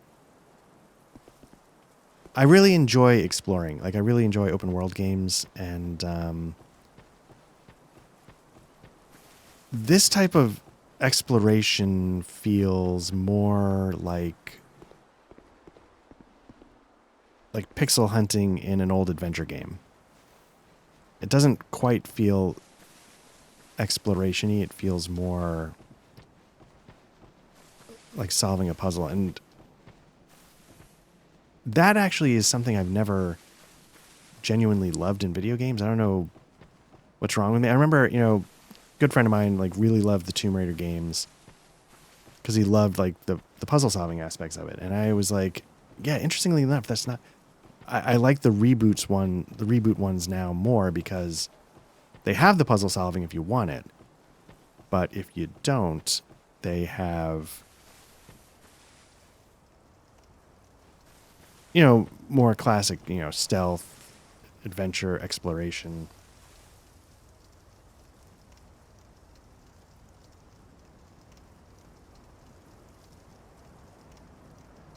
So I'm not sure what to do. Oh. Oh, is this the... Oh, okay, this is the ambush. So I did miss something.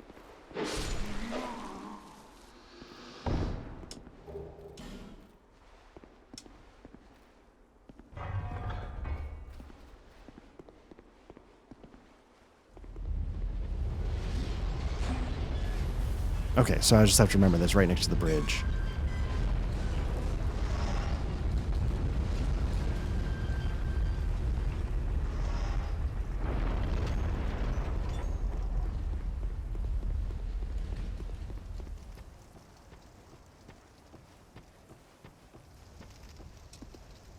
Ooh, how do I...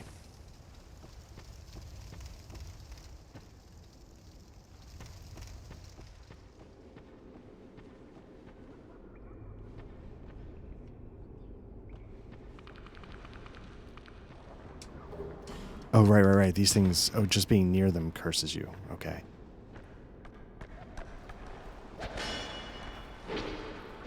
So yeah, you gotta... I think you can smash through them. That might, like, really up the curse. And I have a feeling in Scholar this is going to be even darker so that you need the torches.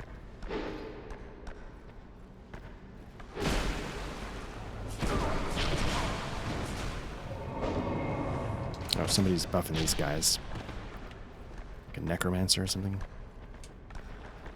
Oh, no, they come back to life.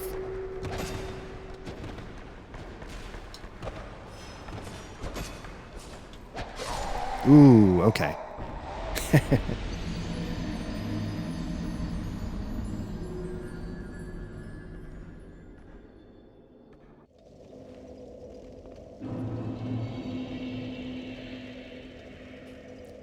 Okay, so we're here in Scholar of the First Sin. Good news, bad news. The good news is, well, the good news, bad news is that there's something wrong with the last file that I was recording in OBS. OBS didn't crash.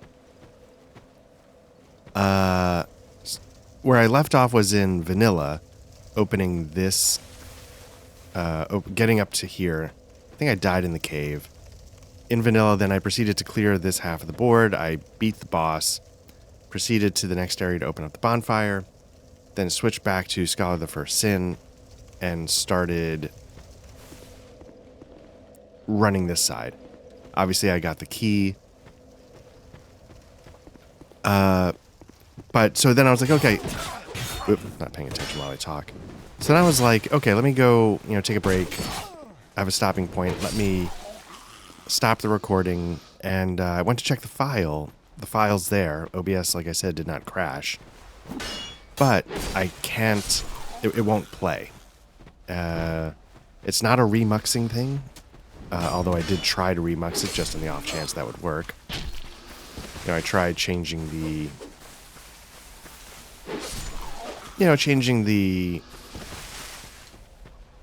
from MP4 to .mov, just on the off chance that would do anything. It did not. So I don't know what to do. I have the file, but I can't get it to play. So... Like I said, I beat this side's boss. It's the required boss, not the optional boss. And then You know, and then sort of proceeded to start clearing this area. There were some differences.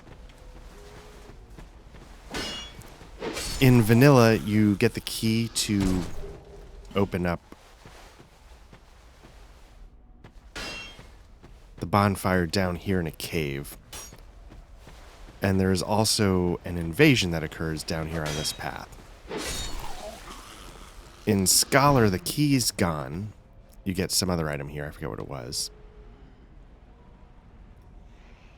And you... And the invasion... the key's gone. The invasion doesn't happen here. They both happen... I'll show you. Along the top route that we could have taken to the left. When you beat the invasion, behind the invader is the key. So they move the key and they put it behind the invasion instead of behind the ambush.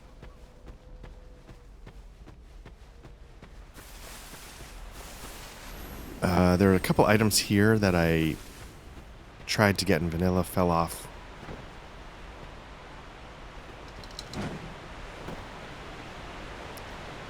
Fell off wrong and died, but I was sort of able to do it here. I don't know if they sort of made the geometry or the fall a little different, or if I just hit a sweet spot. I'm not sure what happened, but anyway, so there were some minor differences, but not cataclysmic or earth-shattering. Same invader. Although there was an extra invader in Scholar in the lower area. The Forlorn. I think I cleared out because I don't know exactly what I did. I'm just double checking.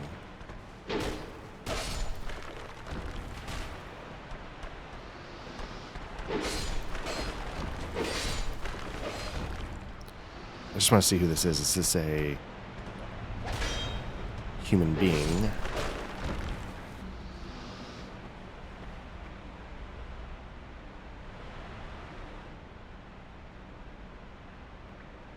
Trying to see if that is the guy that's after Pipe.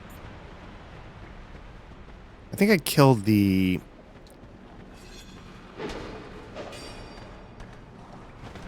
necromancers here. I was seeing if this shortcut was opened up.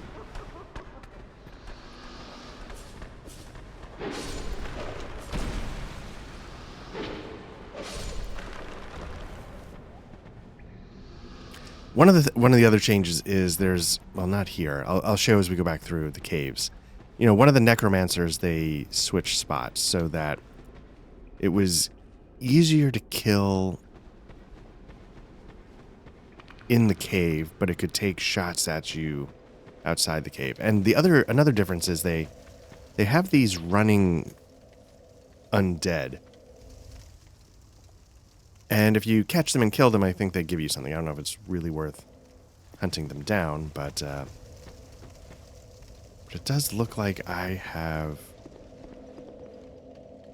cleared this. So what I'm going to do before I go attempt the boss, travel back to Majula and get rid of these souls.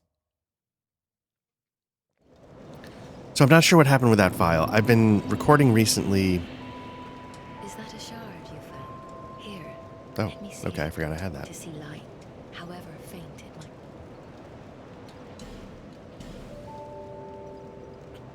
So in this one, I'm up to like 7 now. I think in vanilla, I'm only at like 5 or something. Let's level up.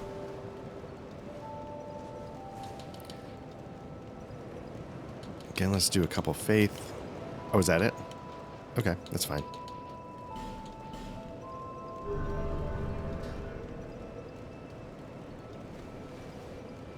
So I wonder if faith, like if you imbue a sword with lightning,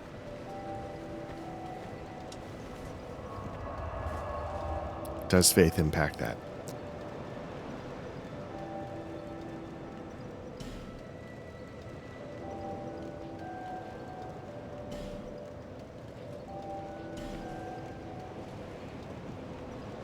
So anyway, yeah, I'm not sure what happened with the file. I've been recording using NVIDIA's AV1 codec. It was working great.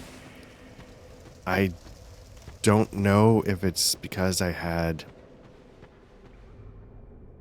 Adobe Premiere open, like just sitting in the background while I did one version, that last file. I don't know if that somehow impacts its performance. I have no idea.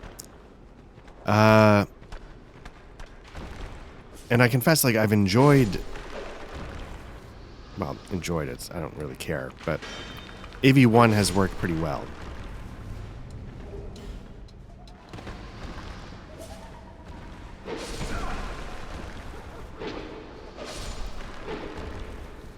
But I've had two bizarre issues. One is this one. Let me clear this path just because I think that's an NPC and I don't want him getting distracted. One is the issue with this file in particular, and maybe it's just a fluke. The other is I brought it into DaVinci, not this specific file. I brought another AV1 file into DaVinci Resolve, and DaVinci Resolve freaked out. Like, it would crash, it would... there was something about a certain spot in the file. I don't know what it was, but it just... AV1 and DaVinci Resolve in this particular case just did not click. So here's one of the changes. In vanilla, they put a necromancer on that center place, so it's a trick to get to in the middle of a fight. But it also means that it's self-contained. In Scholar, they put the same one here, so that as you're running down the path trying to deal with stuff across the way, it's shooting spells at you. So, you know, it's one of those 6 of one, half a dozen of another changes, I guess. Creighton the Wanderer. Yeah, this is the guy, I think, beefing with Pite. Anyway, yeah, so in this case, again, not that the technical stuff matters too much, but right now I went back to an HEVC, like H.265.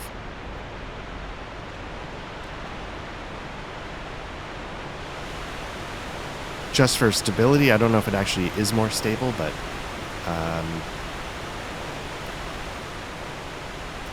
it's definitely a bigger file size, I'll say that. But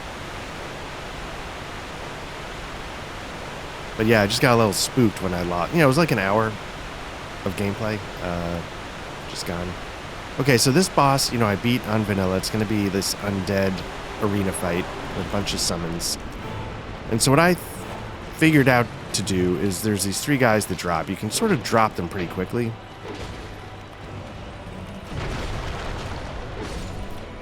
I'm going to kill 2 of them. If I can actually lock on.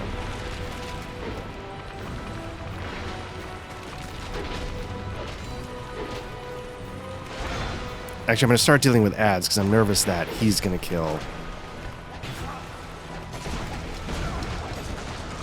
There might be more ads. Because I'll say this fight wasn't too bad once I figured out how to deal with the order of operations, so to speak.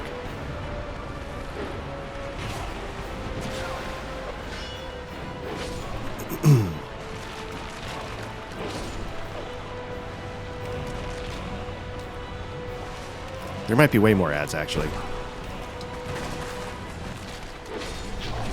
But you can see even the ads tick away at their health. But what you don't want to do is basically summon the last group of ads, because the last group of ads are bone wheel skeletons. And you don't want to be dealing with those while you're also dealing with just about anything else. So, yeah, the first 2 basically summon a boatload of skeletons. The final one summons bone wheels.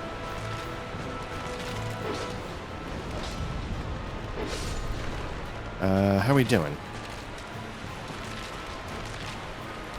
Still a couple more ads, so let's take care of that.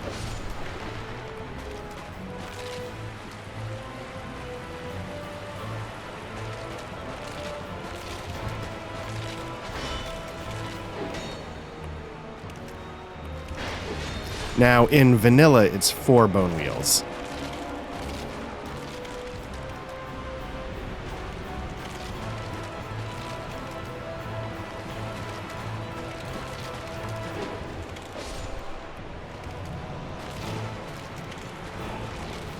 So far I'm seeing 2. Oh, interesting. So they toned down the number of bone wheels, it looked like. But it seemed like the middle sections might have had more ads. I don't know if that's true. But I don't think that the AI cleared out 2 of the bone wheels without me looking. So not a tough boss. Maybe in the Lost video I was talking about how I thought I co-opted this area a lot. That might have been why I was remembering it. Maybe it wasn't a human player. Maybe it was the AI.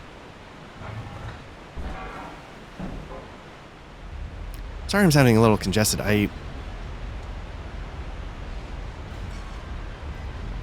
don't want to say like I had a full-blown cold because I didn't feel that badly, but I got a little stuffy. Thought I got better. Then the last couple nights I've basically been getting no sleep for... Not because I'm sleeping badly, but trying to take care of other stuff. And now the congestion is back. But yeah, let's just go to this next area. I'll show you, what we missed. Bonfire's right over here through some poison. I think you don't want to roll. Actually, we could test it out. That was definitely a mechanic they introduced in...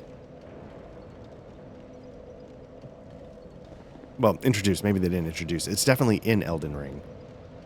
Where if you roll through poison like that to get through it quicker, it actually coats you. So you end up taking more.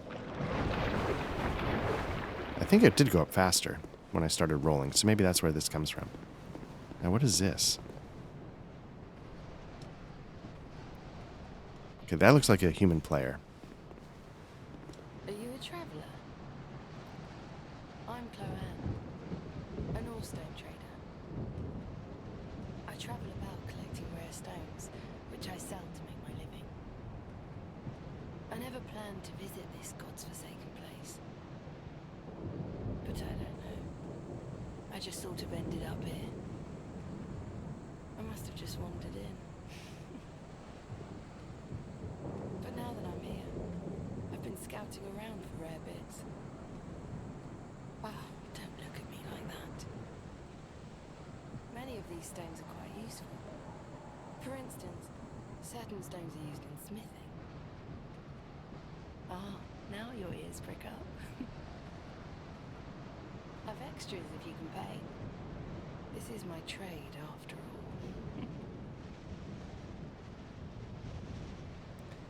Let's keep talking, make sure we exhaust your Search for rare dialogue. stones, but the place is nothing like I was told. All this poison, you can't get very far inside. Don't just go haplessly wandering about. Haplessly wandering about is my middle name. Let's keep talking. These stones may look all the same, but to the trained eye, each is unique. Some of them are used to smith weapons and armor, and some unique stones provide special benefits. Some of them are extremely rare and should be used with great thrift. None of the differences are easily spotted, but I've learned quite a lot, really.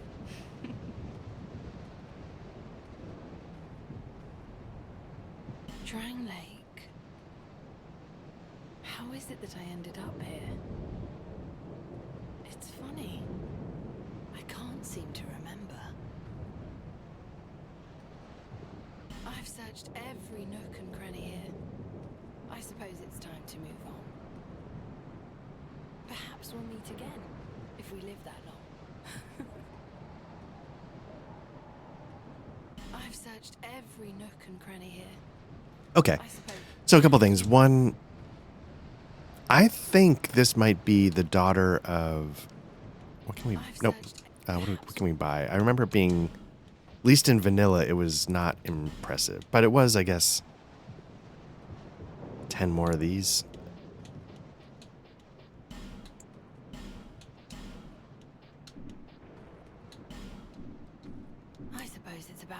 So the blacksmith in town talks of his daughter being out there wandering looking for stones, and I think that's her. Now, this is another kind of a sort of see things crawling around in the poison mist. You've got sort of like big tank enemies. I think when you're down at ground level, those crawling things might be tougher to see. Maybe it's not too bad. And then, of course, you know, you have the central structure, which, you know, remember this fact, there is nothing above it in any direction, even close. So just, you know, keep that in mind as we yeah, it looks like rolling increases it. Yeah, just keep that in mind as we get through that level to the next. It's one of those things where everybody's like, oh, either some people make apologies for it, some people say like it doesn't matter, some people are like it's just proof that this game was totally thrown together. Totally thrown together is strong, but they think that it sort of demonstrates that whatever the plans were, it didn't come together, and they sort of reshuffled things. I want to see is, have I picked up any of these, and are they enough to get a level? I'm hoping it's close.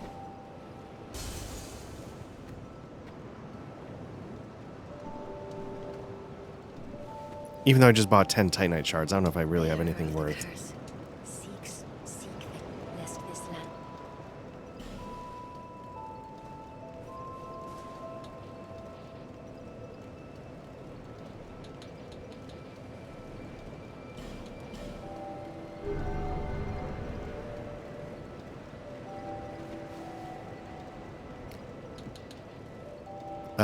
Okay. So let's travel back to the Huntsman's Copse. Let's go back one bonfire. And let's see what's different on the way to the optional boss on this level.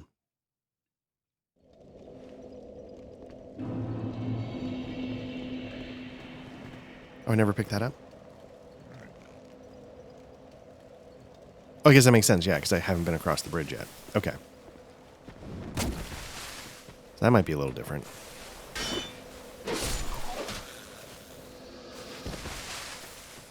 Now, maybe that's the guy from up above, but before he just never... So you can see one of those guys taking off. Oh, no.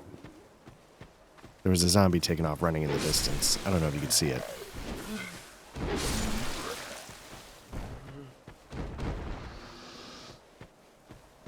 I chased them down, and, you know, it was probably something sort of... You can see him running there. Something sort of interesting, but not something I felt compelled to hunt down every time.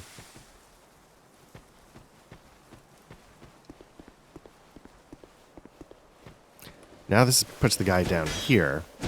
He used to... Well, I'll get to it in a sec.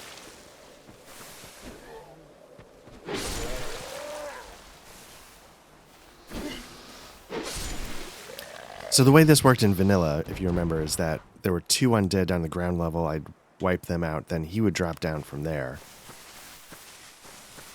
It seemed like now there's only 1 undead, but the guy starts on our level. This used to be undead, and now it's another one of these. With an undead, I think it just popped up behind me.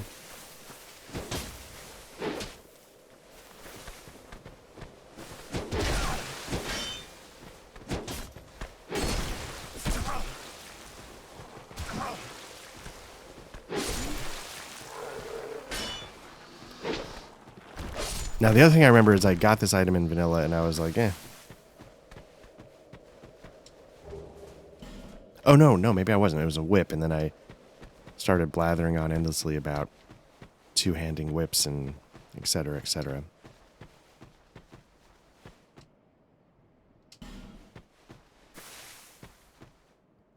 Now, we sort of had a pattern here to get them one at a time that seemed to be pretty consistent. So let's see if it works here as well.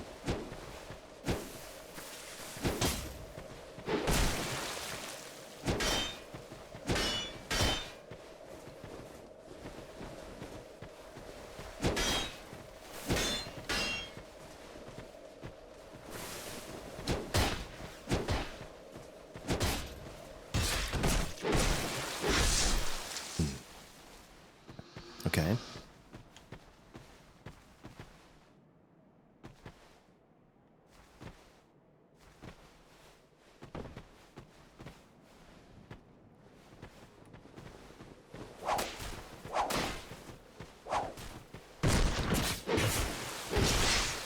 So close to one-shotting it with a backstab. All right. Now, if you remember, yeah, the trick was there's 2 of them left, but if you go to the edge of this area, you can trigger the further one. Without, there you go. Okay, triggering the closer one.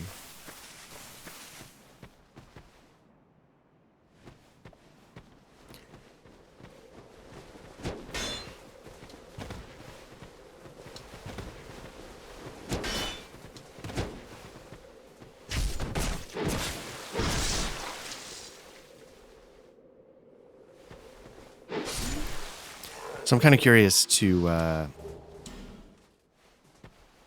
see the difference in, you know, going from AV1 to H.265.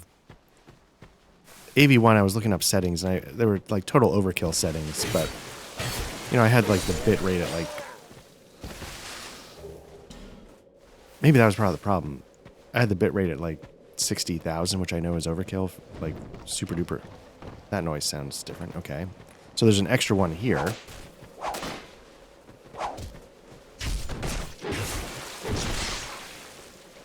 I know that's overkill for, especially for a 1080p video, but what I used to do is I used to record in like ProRes. Okay, let's see. So my fear is that I actually can't survive this fall. I remember taking fall damage. I probably would have survived, but Pharaoh's Lockstone, that was definitely worth it. And then, yeah, there was a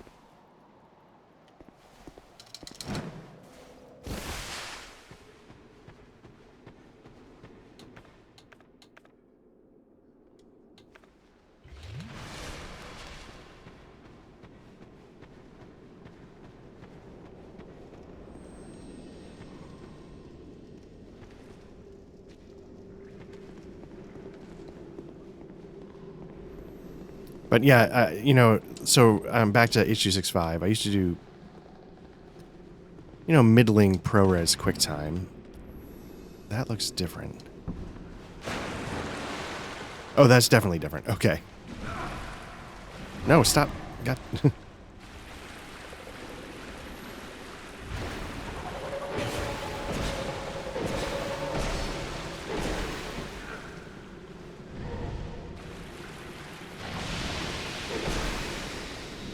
I don't think I've ever seen one of these things this big. Like, ever. So what was in vanilla was just another one of those guys that we just dealt with up top. I don't know if it was one with the whip or one with the pole arm, but... Oh, did I not get poisoned? I just assumed that was...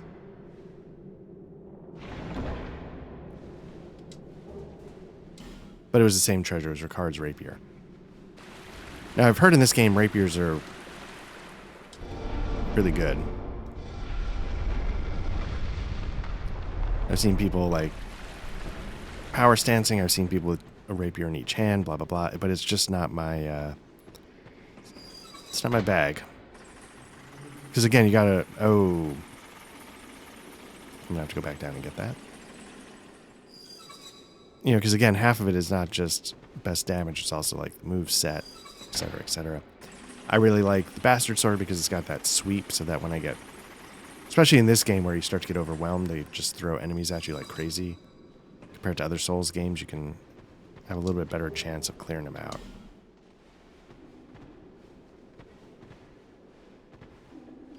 It's interesting that guy didn't climb up. But yeah, so... Now, the ProRes, I think, was the most stable for me once I got it out of OBS. But for... Well, I'm on a PC. That's the first... Getting ProRes to consistently work in OBS could be a little bit of a hassle. You know, I don't need to do this.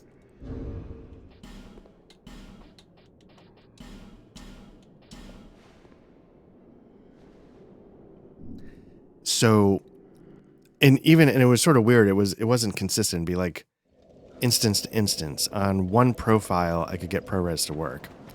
On another profile, where I was mostly just changing something insignificant, it suddenly wouldn't work. Then I would go back to the first profile where it did work, and it suddenly wouldn't work. Like it would, if I hit record, it'd be like, hey, you know, there's some error going on here that.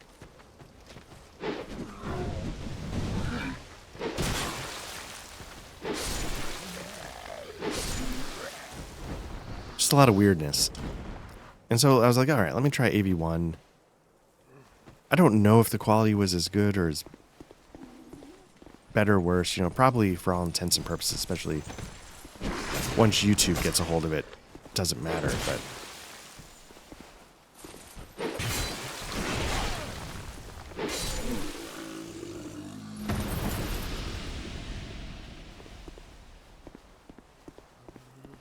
But it did mean I was getting, like, file sizes that were drastically smaller.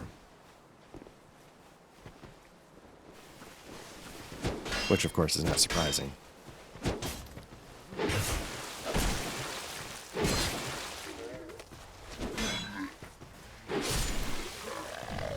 Which I confess also makes it much easier for me to record because, you know, instead of having like a 340 gigabyte file,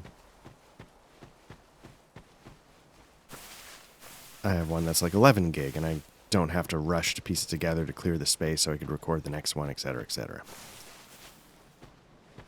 But after that, I don't know what happened. So I'm curious to see what the... OBS has a setting for H.265 where they just call it lossless. So I'm going to go with that and see what it gets you.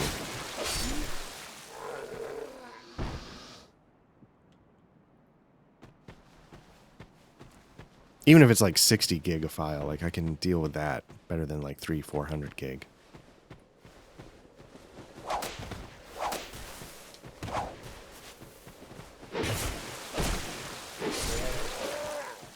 That's interesting. The whips seem to have less hit points.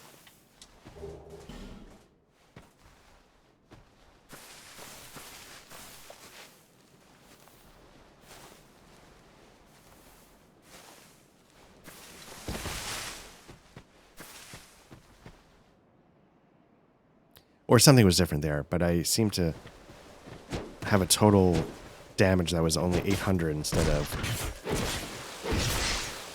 900.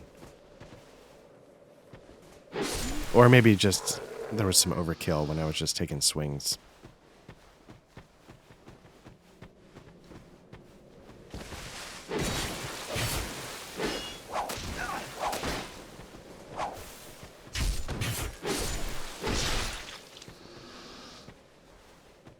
Okay, so there you go. That guy's new.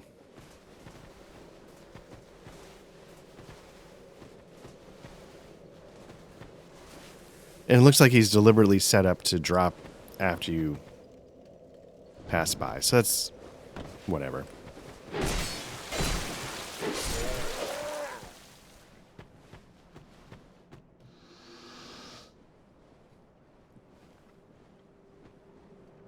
Oh, I thought I got everything down there, but...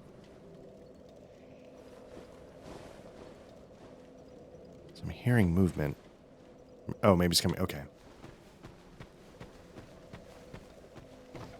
So one of the things I point out, yeah, like you have this, makes you think you should run there, but then they put the gap right after it. I thought that was,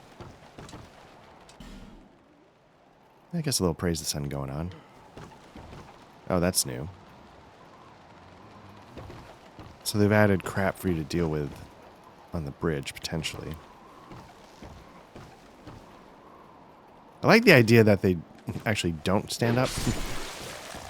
It's just another example of absolutely miserable existences.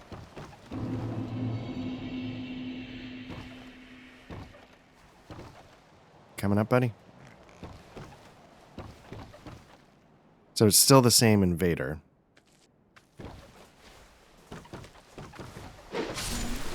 That I had a lot of trouble with. Is there anything I can do?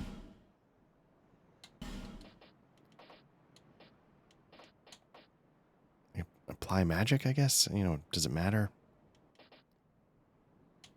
Dark. I have more of those.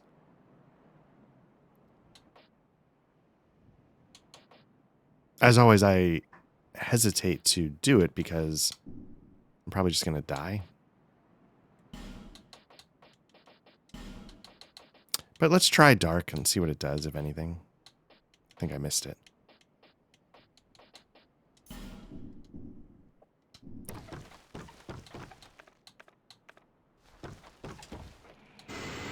Okay.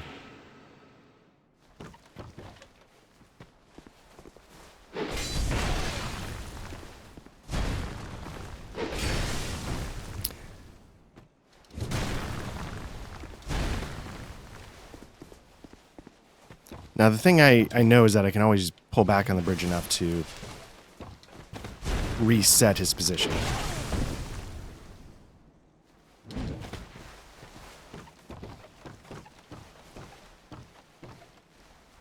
So in a pinch, you know, hopefully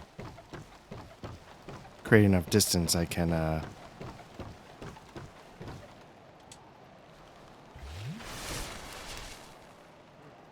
find that moment to heal. Is that all it did?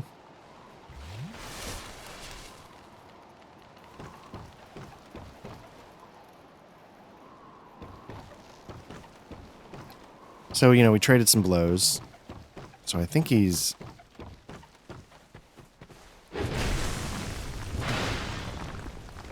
There we go. Look at that.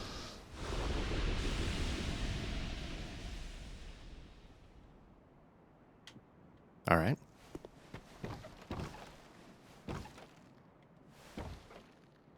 I know, yeah, in vanilla I stupidly died trying to get this item, but maybe I learned my lesson. A fire seed.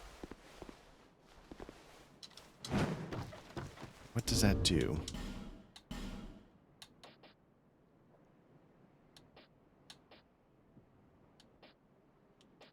Oh, I still have a big one of those. Soul Vessel, I think, lets you respec.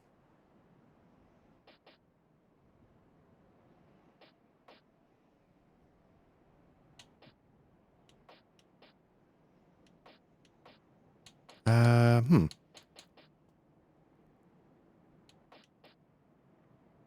Or maybe... Okay, so here's the problem. Yeah, tri-lever. Overwhelming, I could see that. I don't want to do this with 15,000 souls.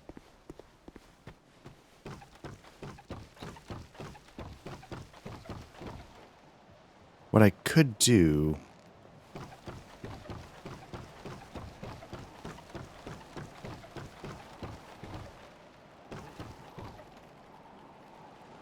Well, what I could do is I could check in with the...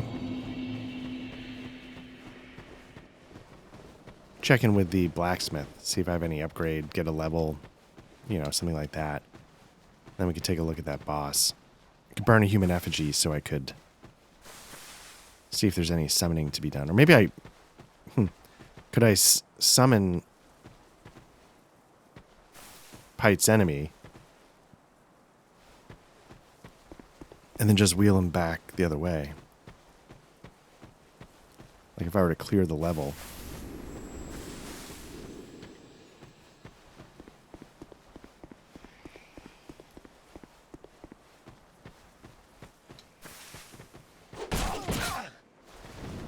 I mean, I assume he would probably just get wrecked, but whatever.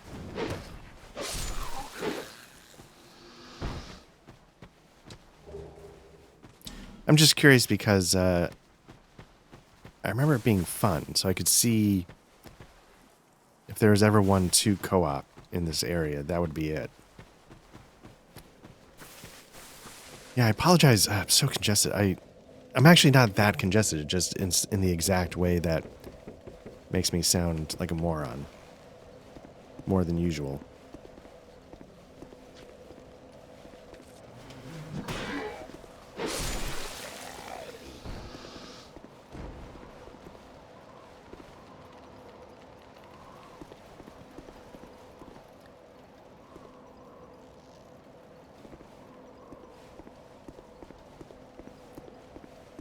Not gonna lie, I've lost the thread on where the bonfire is. I thought it was...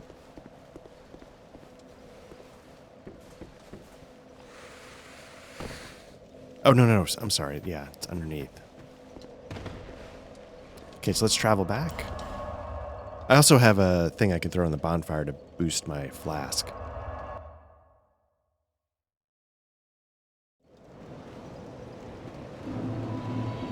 All right, so this time let's start by...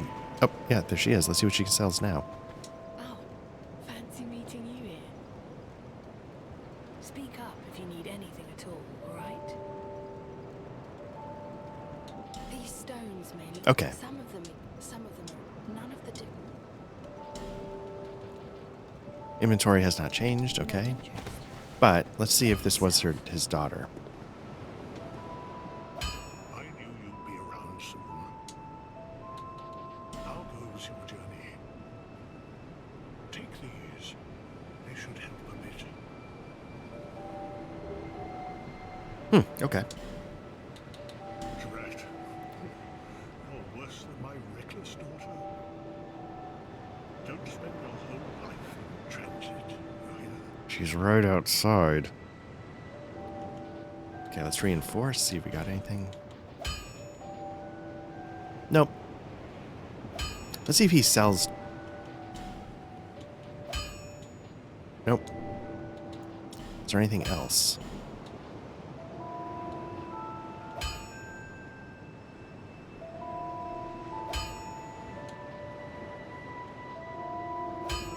So the Craftsman hammer obviously is a little better. Is that the magic mace? Okay.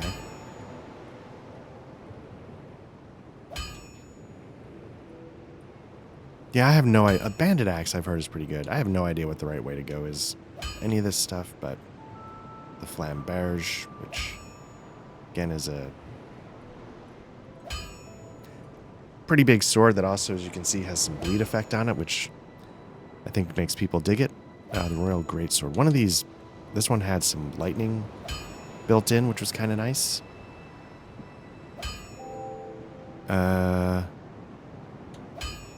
Sort of moving away from the fire. It was the fire longsword was good for its time, but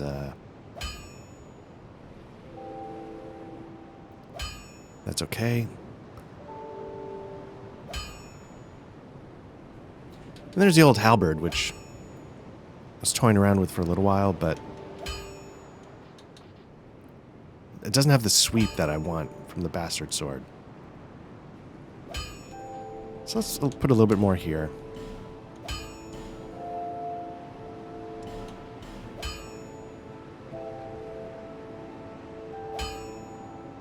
It's also... who had the Uchigatana? It was this one, right? I want to mess around with that, but I've just... I don't know. Again, my bias is that all the enemies are lightning blunt, and bleed doesn't do crap, and blah, blah, blah. As I dump points into a flamberge. That's a bleed weapon.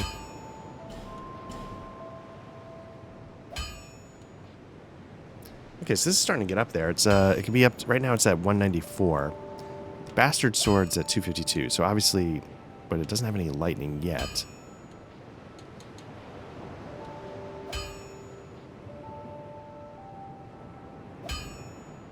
I'm going to save that large Titanite chunk. Sorry, yeah, the Titanite chunk for the Bastard Sword at the moment. Let's see. I haven't done any armor yet. I'm going to stick with the Wanderer stuff, so maybe I can... If I were smart, what I would do is I would now go sell every other item to that guy in No Man's Wharf. But...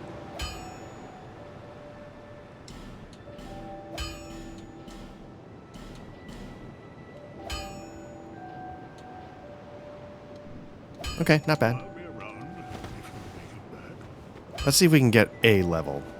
I think I'm short, but let's burn a little bit. Hopefully this will do it, but we'll see. Bearer, seek lest this.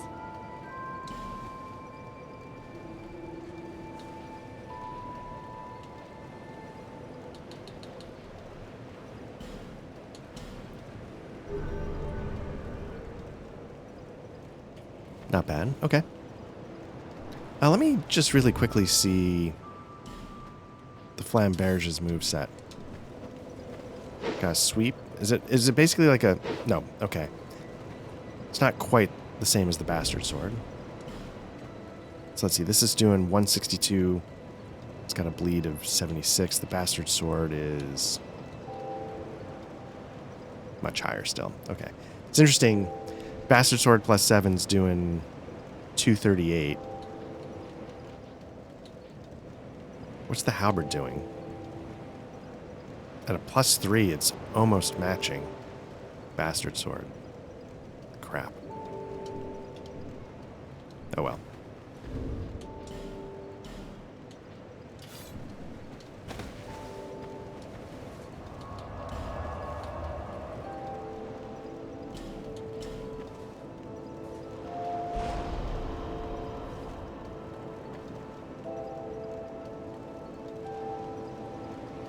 Okay, let's take a crack at that optional boss now that we've cleared the invader. See how it goes.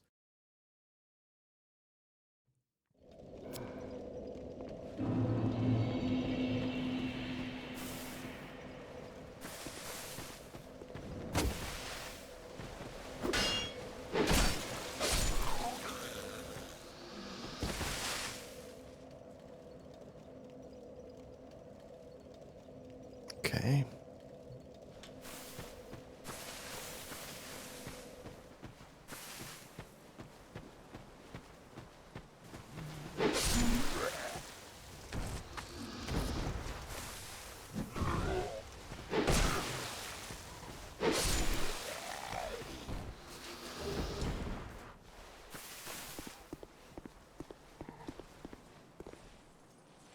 Yeah, one of the interesting things I keep seeing about the human effigy is like, do you want to get rid of its effect?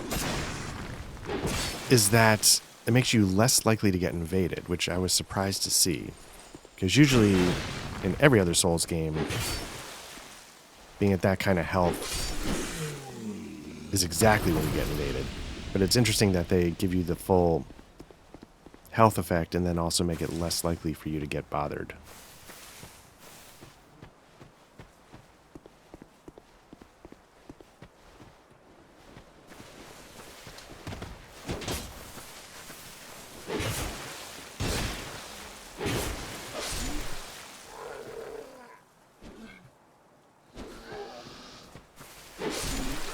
The one advantage to losing the files, I think for a big chunk of it, I was muted.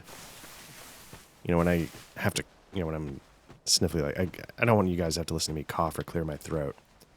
And I think I forgot to unmute for a chunk. So at least we avoid that.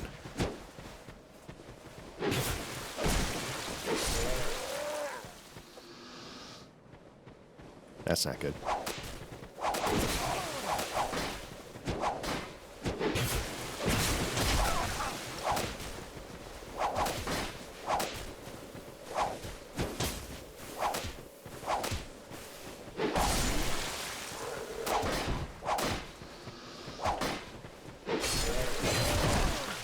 Oh, I'm still alive. Not for long. I thought I was dead.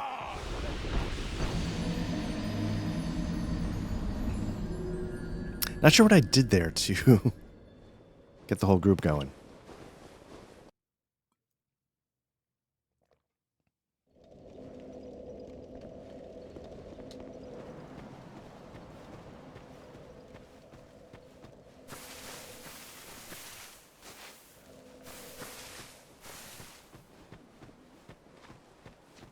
I wonder if there's somebody out there that's done a run of Souls 2 where they just killed everybody so frequently that they ended up like there's just no enemies spawning.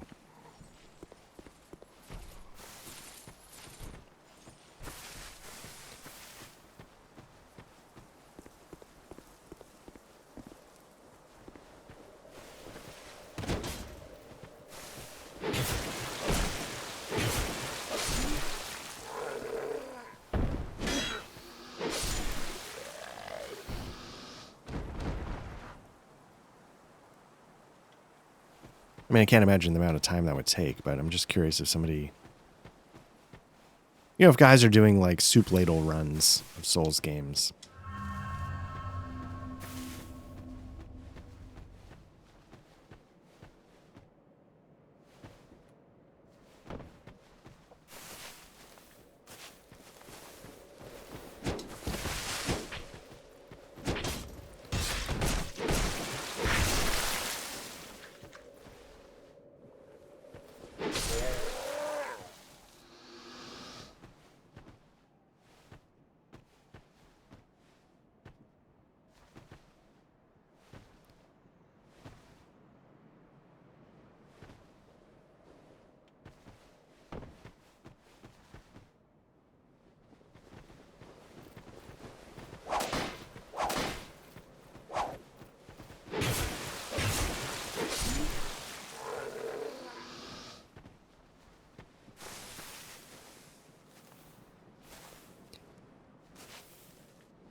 So part of the, you know, I keep calling Scholar, like, the Dig Edition.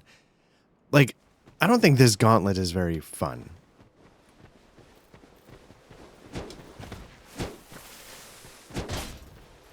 It's just, and maybe I'm missing, like, the trick to it to make it go faster, but it's just keeping you from what you want to do for real, and not in a, like, a, you know, not in an interesting way.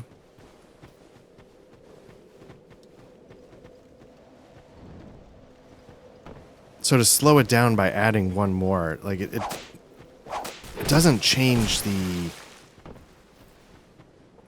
Doesn't really change much of anything, right?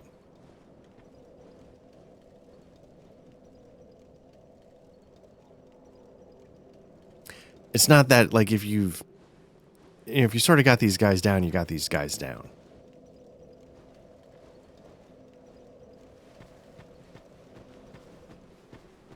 So adding one more doesn't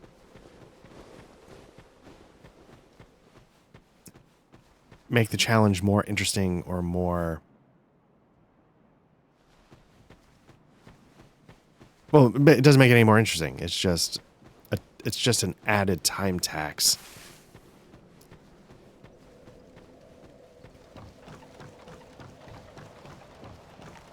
With Hyde's Tower of Flame, I mean, there was a time tax just because it took me forever to do it, but I was trying to think, like, at least, does it make sense? Does it, I don't know.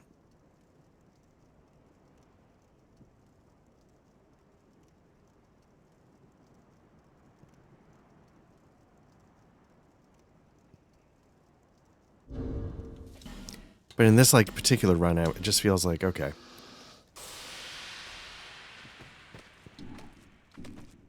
I'm not sure what the metric was. Nope.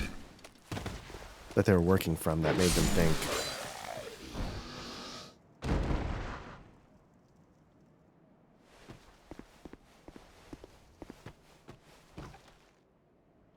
Well.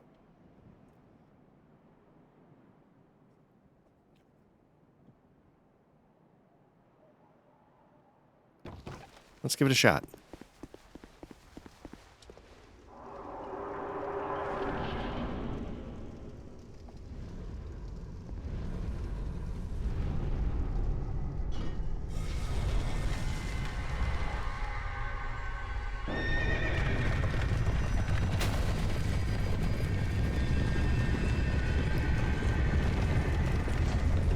So you're kind of getting a little bit of the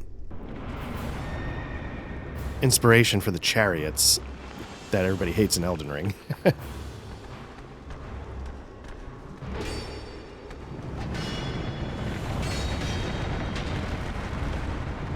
Oops. Stop.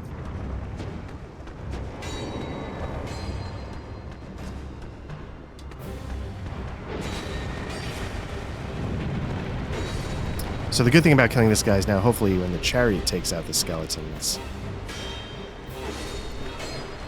they stay dead.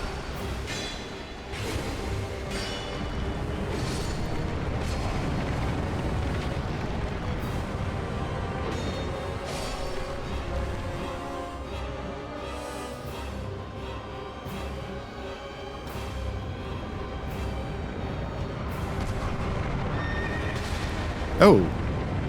Am I dead? I will be, though, from that arrow. I didn't expect to get hit there. I mean, clearly, I didn't expect to get hit there. Oh, there's another necromancer. Okay, that's good to know.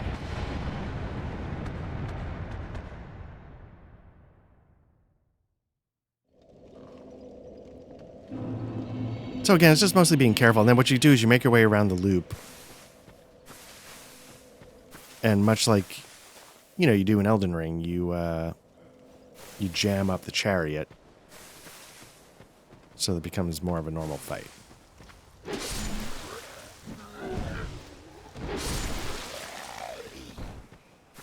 So the reason why, like, you know, if I brought that Pite enemy guy in, what I feel like he would do is he would just be standing out in the middle of the road getting creamed.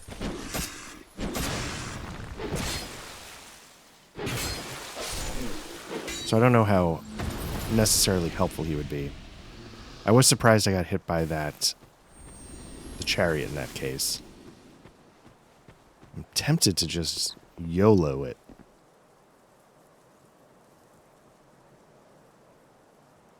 Let's just see what happens.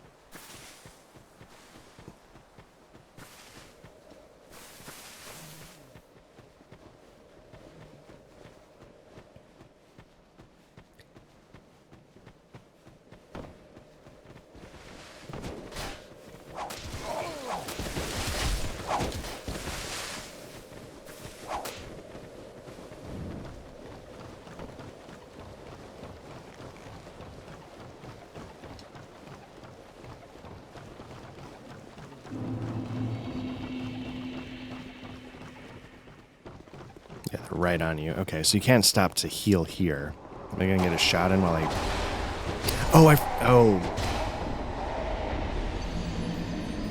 I forgot.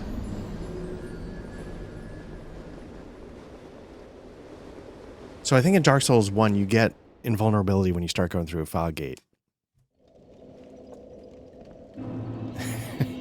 Stupid goddamn game. And then they took that out so that...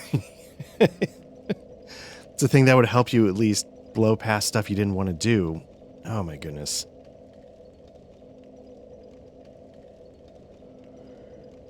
So it's just like, oh, nope, sorry. You have to do it. Oh my goodness, this is so... whatever. It seems like a small thing, but it's just... Now I appreciate that,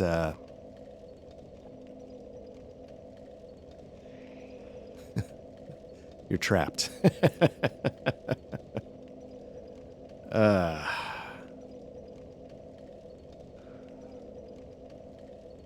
know it seems like a small thing, but it's just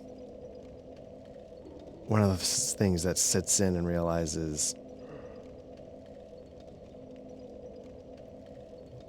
just one more thing that I don't like about this game. Like, it actively... You know, like Souls games...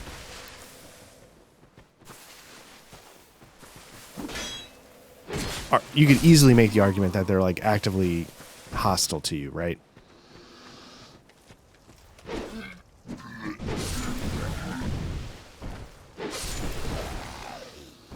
But this one, oh my god, just, again, and it's just my bias and I'm annoyed, but it feels hostile to you in a different way from the other Souls games. The other Souls games,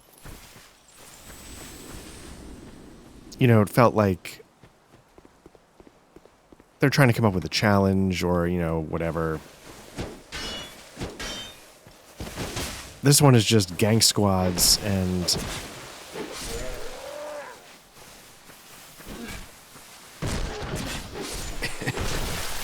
and you just... sticking you with just stuff you hate. This guy's active for some reason. Great.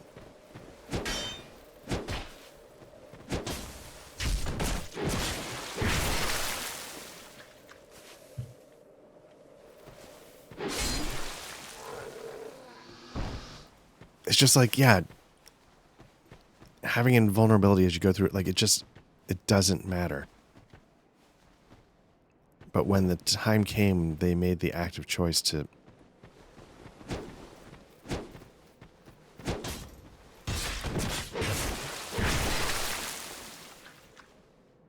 make it so you can't play the way you want to play in a little sense.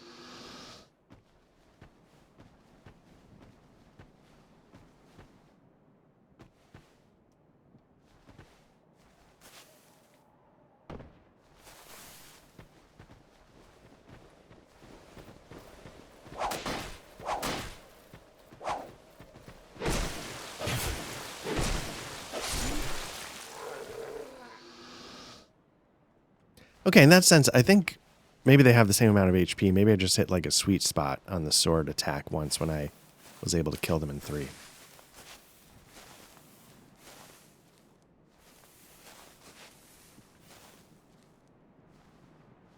Like this is the boss run. Inch, inch.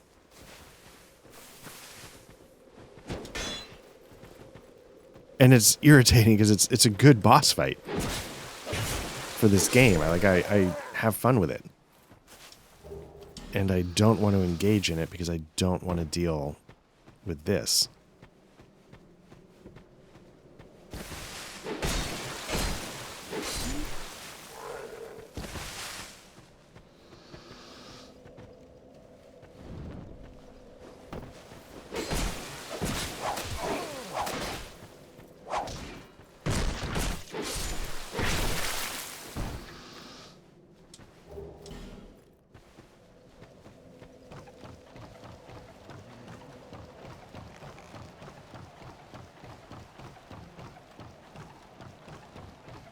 Now, those guys in the bridge, like, because they take like a week and a half to do anything, like, I don't even know what the point of them. I guess it's nice that they put this outside. Okay, so, again.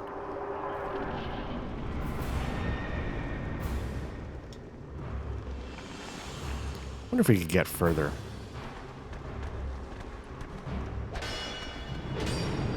I'm gonna get hit. Okay. Trying to see where the necromancer is. Okay, let's get that kid going. Get in.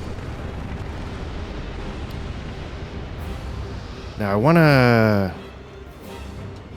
get this guy. He's the guy that killed me last time. So let's...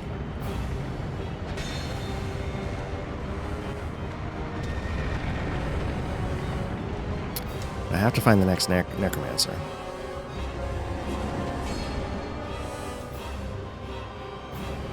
Nope.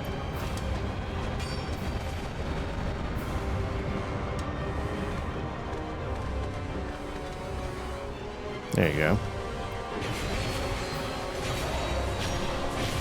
Fuck you. Apologies for that.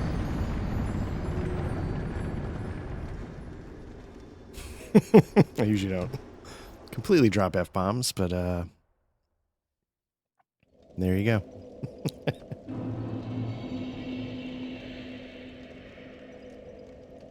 Well, the good news is I get to do all this again.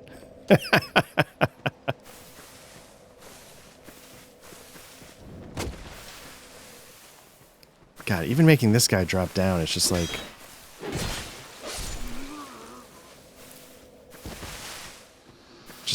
Again, it doesn't matter, and it just adds 30 seconds.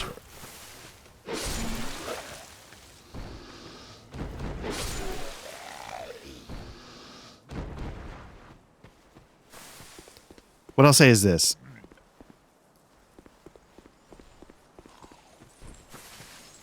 Going back to the old games,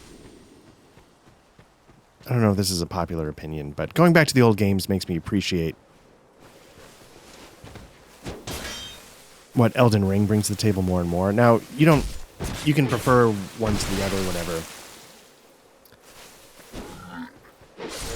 But for me personally, Elden Ring is just so playable. It's like nothing gets in between... Nothing gets between me and my Calvins. Nothing gets between me and what I'm looking for in a Souls experience most of the time.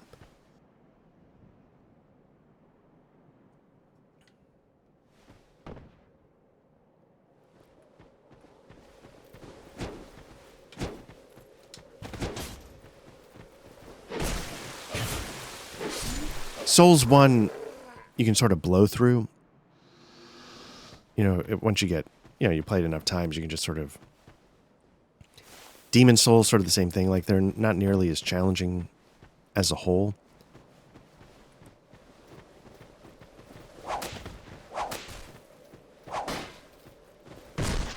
So I could see, you know, maybe if I were a new player, I would have the same frustrations I'm having. But they never feel this slow. Like, they just... I think I just screwed this up.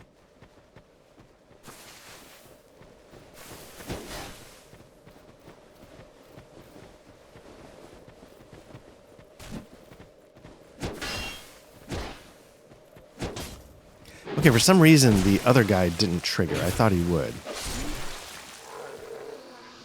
So I got lucky there. Or maybe if you hug the...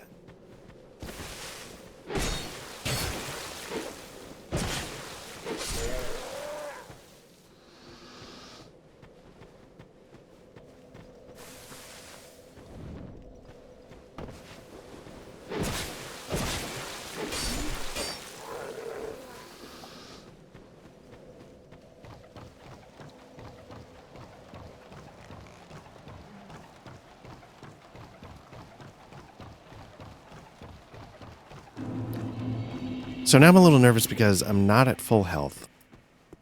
I don't know if I want to keep blowing human effigies on this, but there are times when that little bit really makes the difference.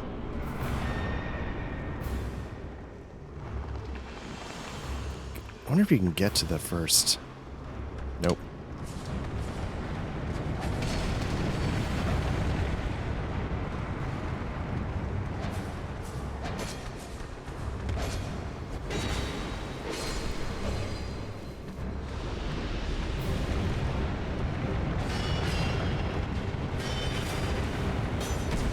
Did they not get hit?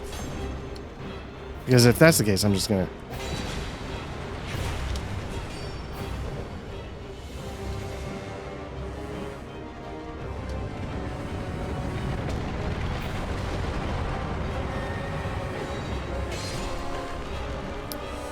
It's crazy that they don't get killed.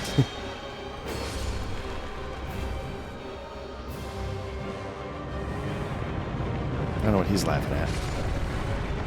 Okay, so I think I need to be a little more careful. So it doesn't have to be a sprint to the necromancer. Let's take my time. This part's clear, so there's no... Nope.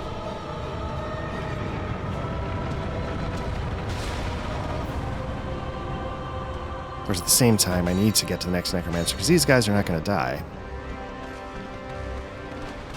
Or will they? Why am I not sprinting?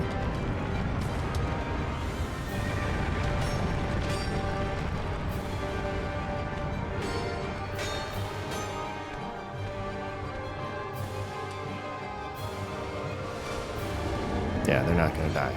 Okay.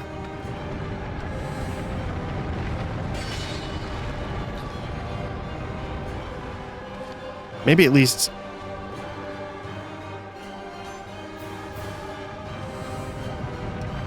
they've spaced him out enough.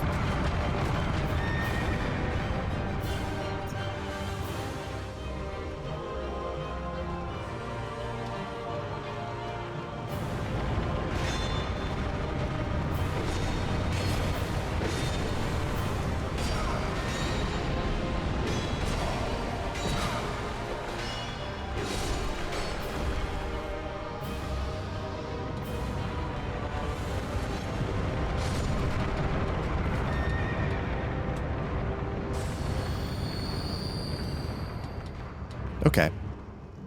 That's the lever that's going to set this whole thing in motion. So what you want to do is you let him go by.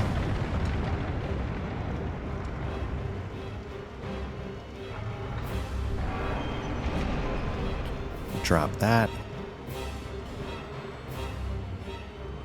Nope, I want to get out of here. So that wrecks everything, and now it's a fight that you can deal with. That you can deal with as I get kicked in the head. So yeah, obviously the trick is that breath attack is not a bad time to attack, but you don't want to get too far behind him or in front of him because he'll charge or kick like a horse.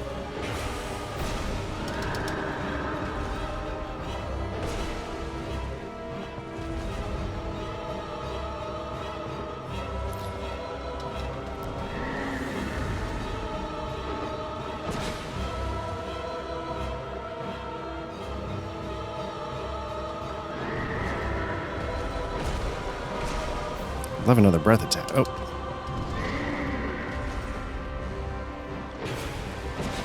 Nope, gonna kick. Get that stamina. There we go.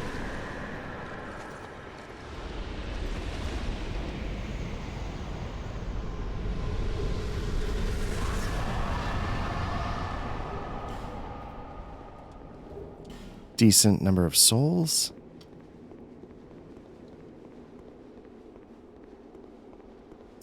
Now, I don't recall, like, you know, because if you remember going this way, it was sort of grayed out. I don't know if it's just a giant circle and they just didn't want you to backtrack or if there's actually a reason to stop you from going the other way. Okay, maybe it jumps the gap.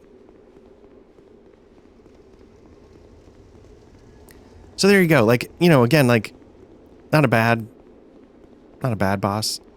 I prefer this version to the one in Elden Ring with the chariots because, well, at first, the chariots were sort of like, my understanding is they've been patched down. They've been sort of weakened.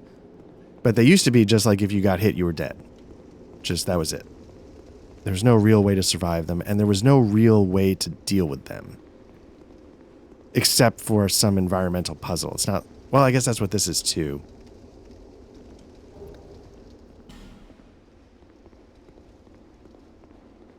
But this, I don't know, this didn't feel so bad compared to, like, the entire, like, dungeons that are filled with chariots. So, yeah, you get up here. There's going to be, I think, a guy to talk to over there. I'll be curious to see how different this is. Oh, nice, a bonfire. But I don't remember what the purpose of this area was.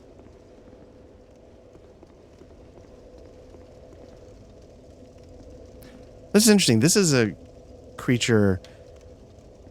They sort of have ones like this in Elden Ring. What is it? Oh, you don't know. This place won't be any fun. Not for you. What is it? Oh. Okay, so I don't know what stat I'm missing that, maybe he's another mage of sorts?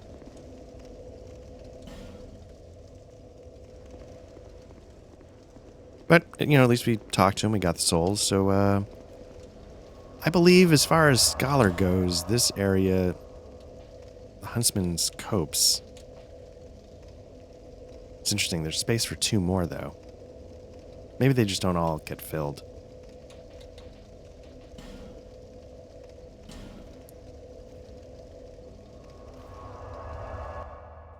So yeah, let's head back, let's spend souls, and let's jump over to...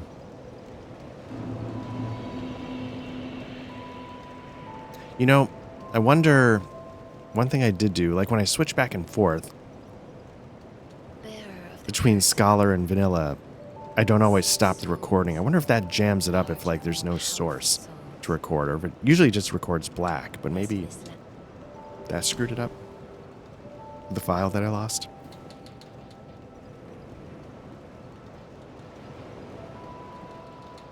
I mean, we'll never know, right? Okay.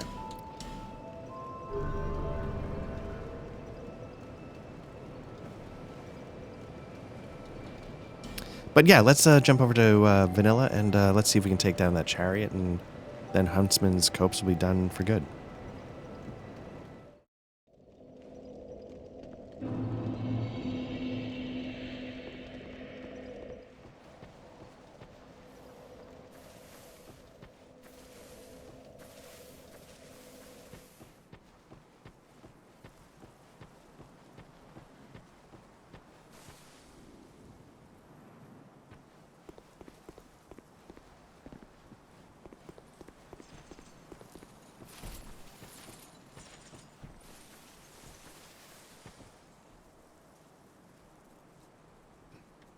Okay, so you can sort of see we haven't been jumped. The guy is back up top, not already down here. But he does drop down.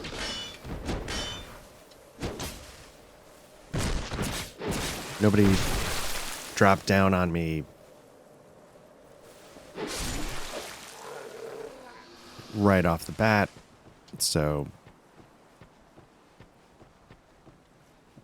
slightly less dick version. Now, in this one, though, I have not defeated the invader, so I'm going to still have to do that before I can get to the chariot.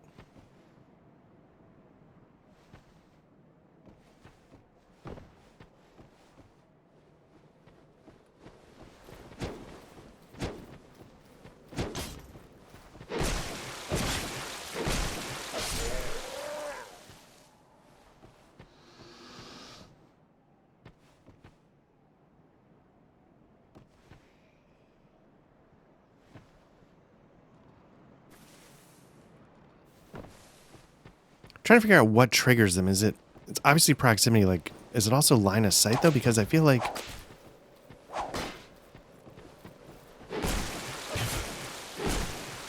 one time when I just sprinted ahead, I was able to get that guy off in the distance to come without triggering the last guy.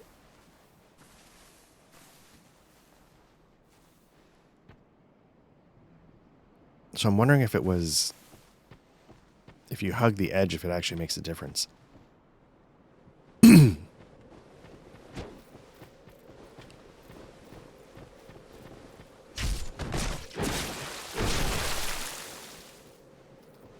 like I'm getting less on the back. Maybe I haven't pumped as much points into something. Or maybe, you know, maybe my sword. Did I up that a little bit?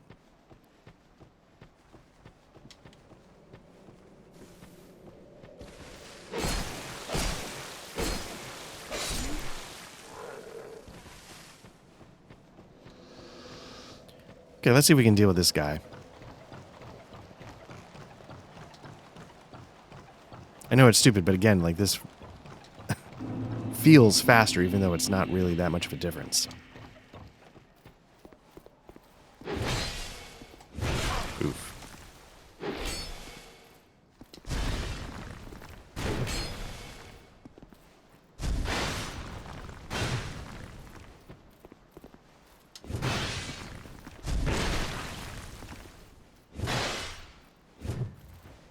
Not trading blows. Okay, so again, I can...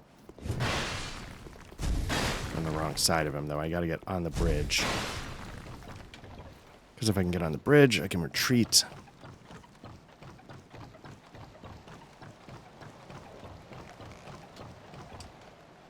Definitely down 2 souls. 2 flasks, which is a lot. Okay, there he goes.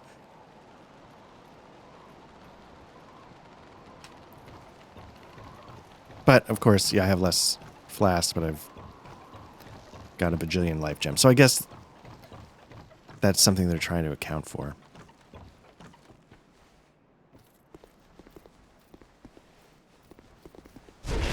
Oh, I did not get a shot off there.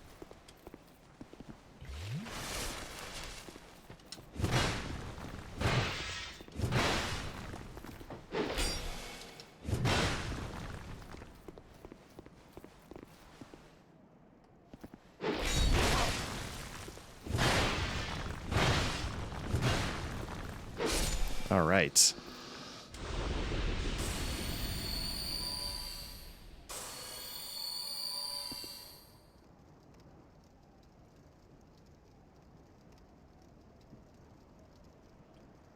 You know what? Let's burn a human effigy. 1, just so I have full health. 2, just on the off chance there's a summon that I don't remember.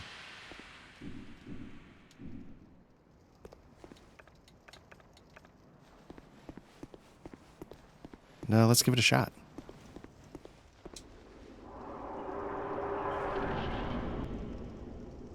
I'm going to skip this because we don't need to see that again. Okay, so I'm going to start here just to keep them a little spread out.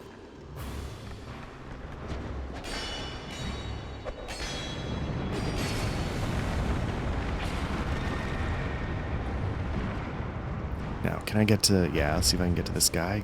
Deal with him.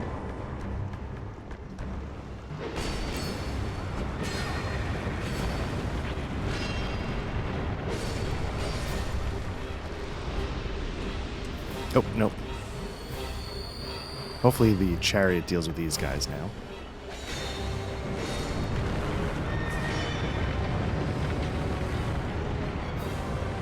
I'm just gonna hang tight. I'm gonna let these guys get killed.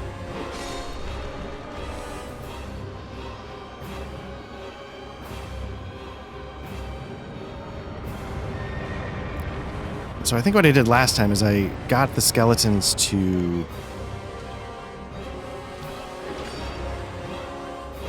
start forming, and then I ran back. Spread them out a little bit. So now I can hopefully make a run to the Necromancer. I don't actually recall if that worked, but... Nope, nope, nope. Again, using them getting knocked down to make some space. Where the hell is this guy? Oh, he's over here.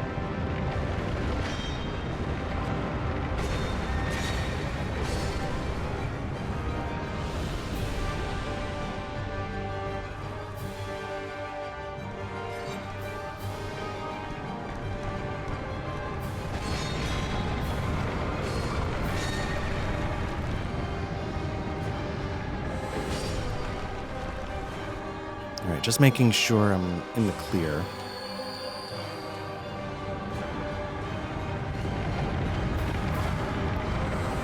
So I wonder what happens. Can you get through... Or does it close too fast? It closes too fast. Okay.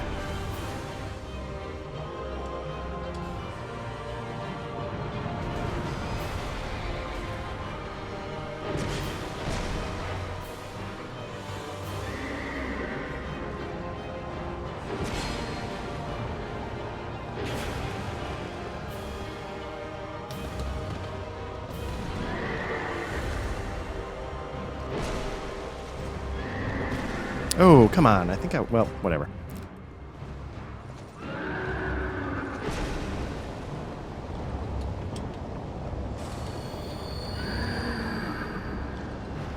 Oh.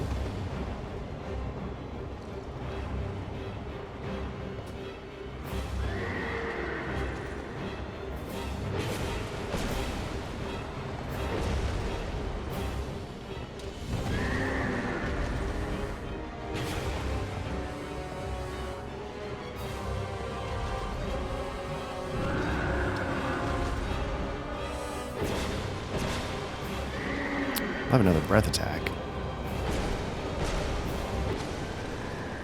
Much obliged. There we go. Okay.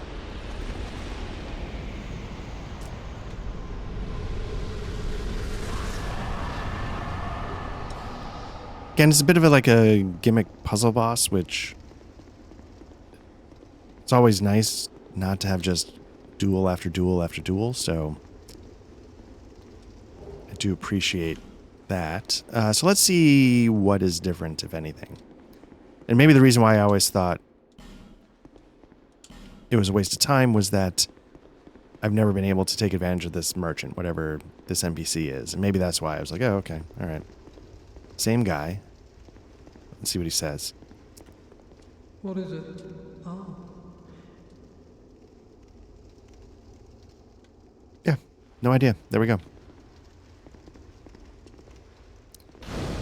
Not that people, I don't know how many actually watch this stuff, but, you know, if there's somebody that can comment, like, hey, this is what this guy does, you know, I read the comments and I'd love to, or I'll just Google it at some point, but,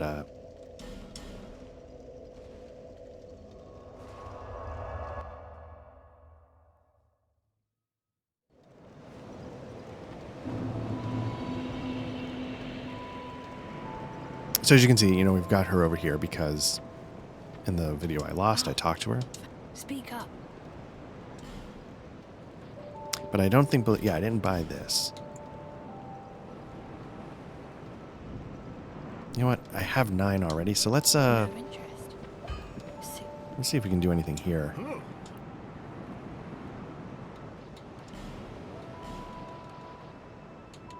Okay, Bastard Sword's off the table because I still... Oh, that's less because I'm up to Titanite chunks on my... Right? Is that the Bastard Sword? Yeah. So that's less. That might be part of it.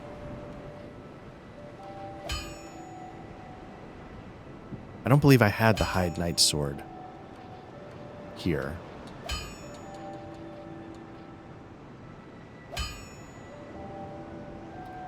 Some of these big swords feel like they would... Oh, I didn't get the Flamberge on this one.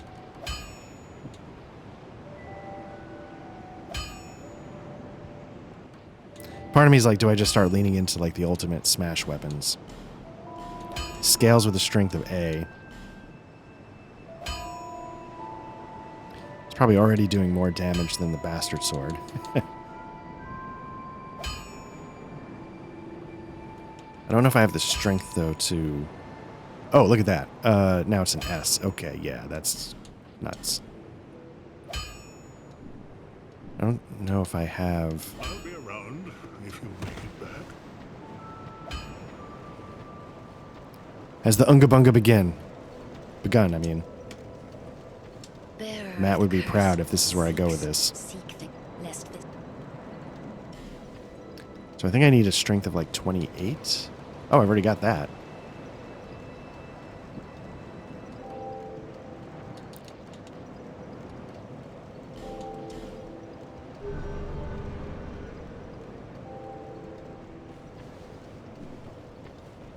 I know you're supposed to buy life gems, but I want to get those crafting materials What? just to have them.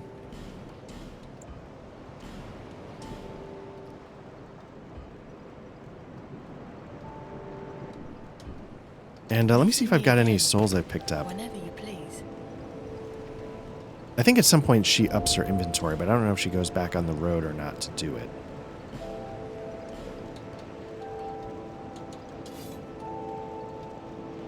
I was going to look for souls that I could burn. It's not bad.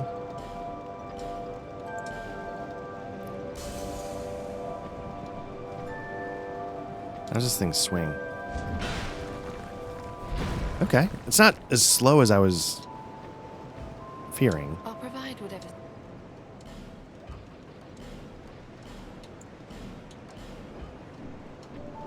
Visit me again. Kind of curious. You again? Let's see what I got here.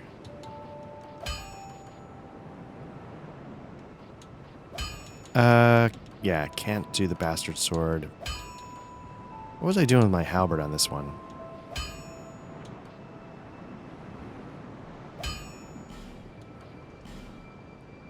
So one thing I would...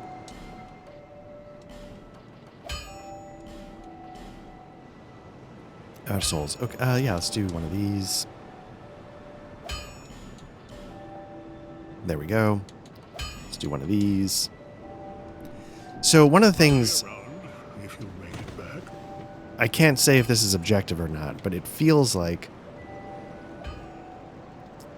the amount of crafting material I'm getting in this Souls game as a whole feels less.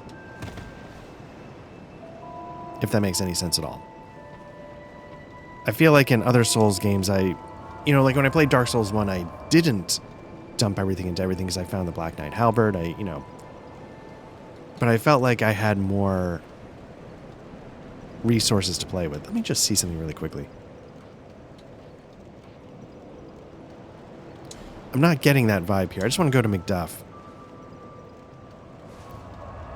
I don't have any souls to actually do anything, but I'm just kind of curious if I give it to him if I talk to him, what he's... I ought to fetch flame. I ought to flame. Oh, did I never get him to... Oh, because... Right, so one of the problems is like, oh, the dull ember. They changed its placement. Here we go, the Bastille key, which you get in the optional...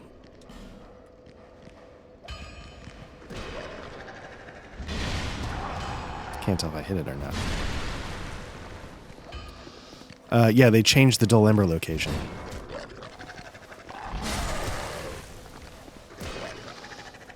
Okay, so one problem is having that overhead strike as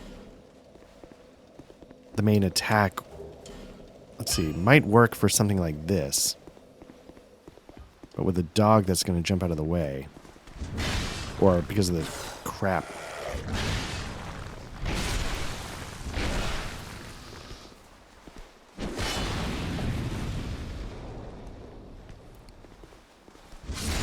Yeah, because the crap tracking, that actually might be a problem.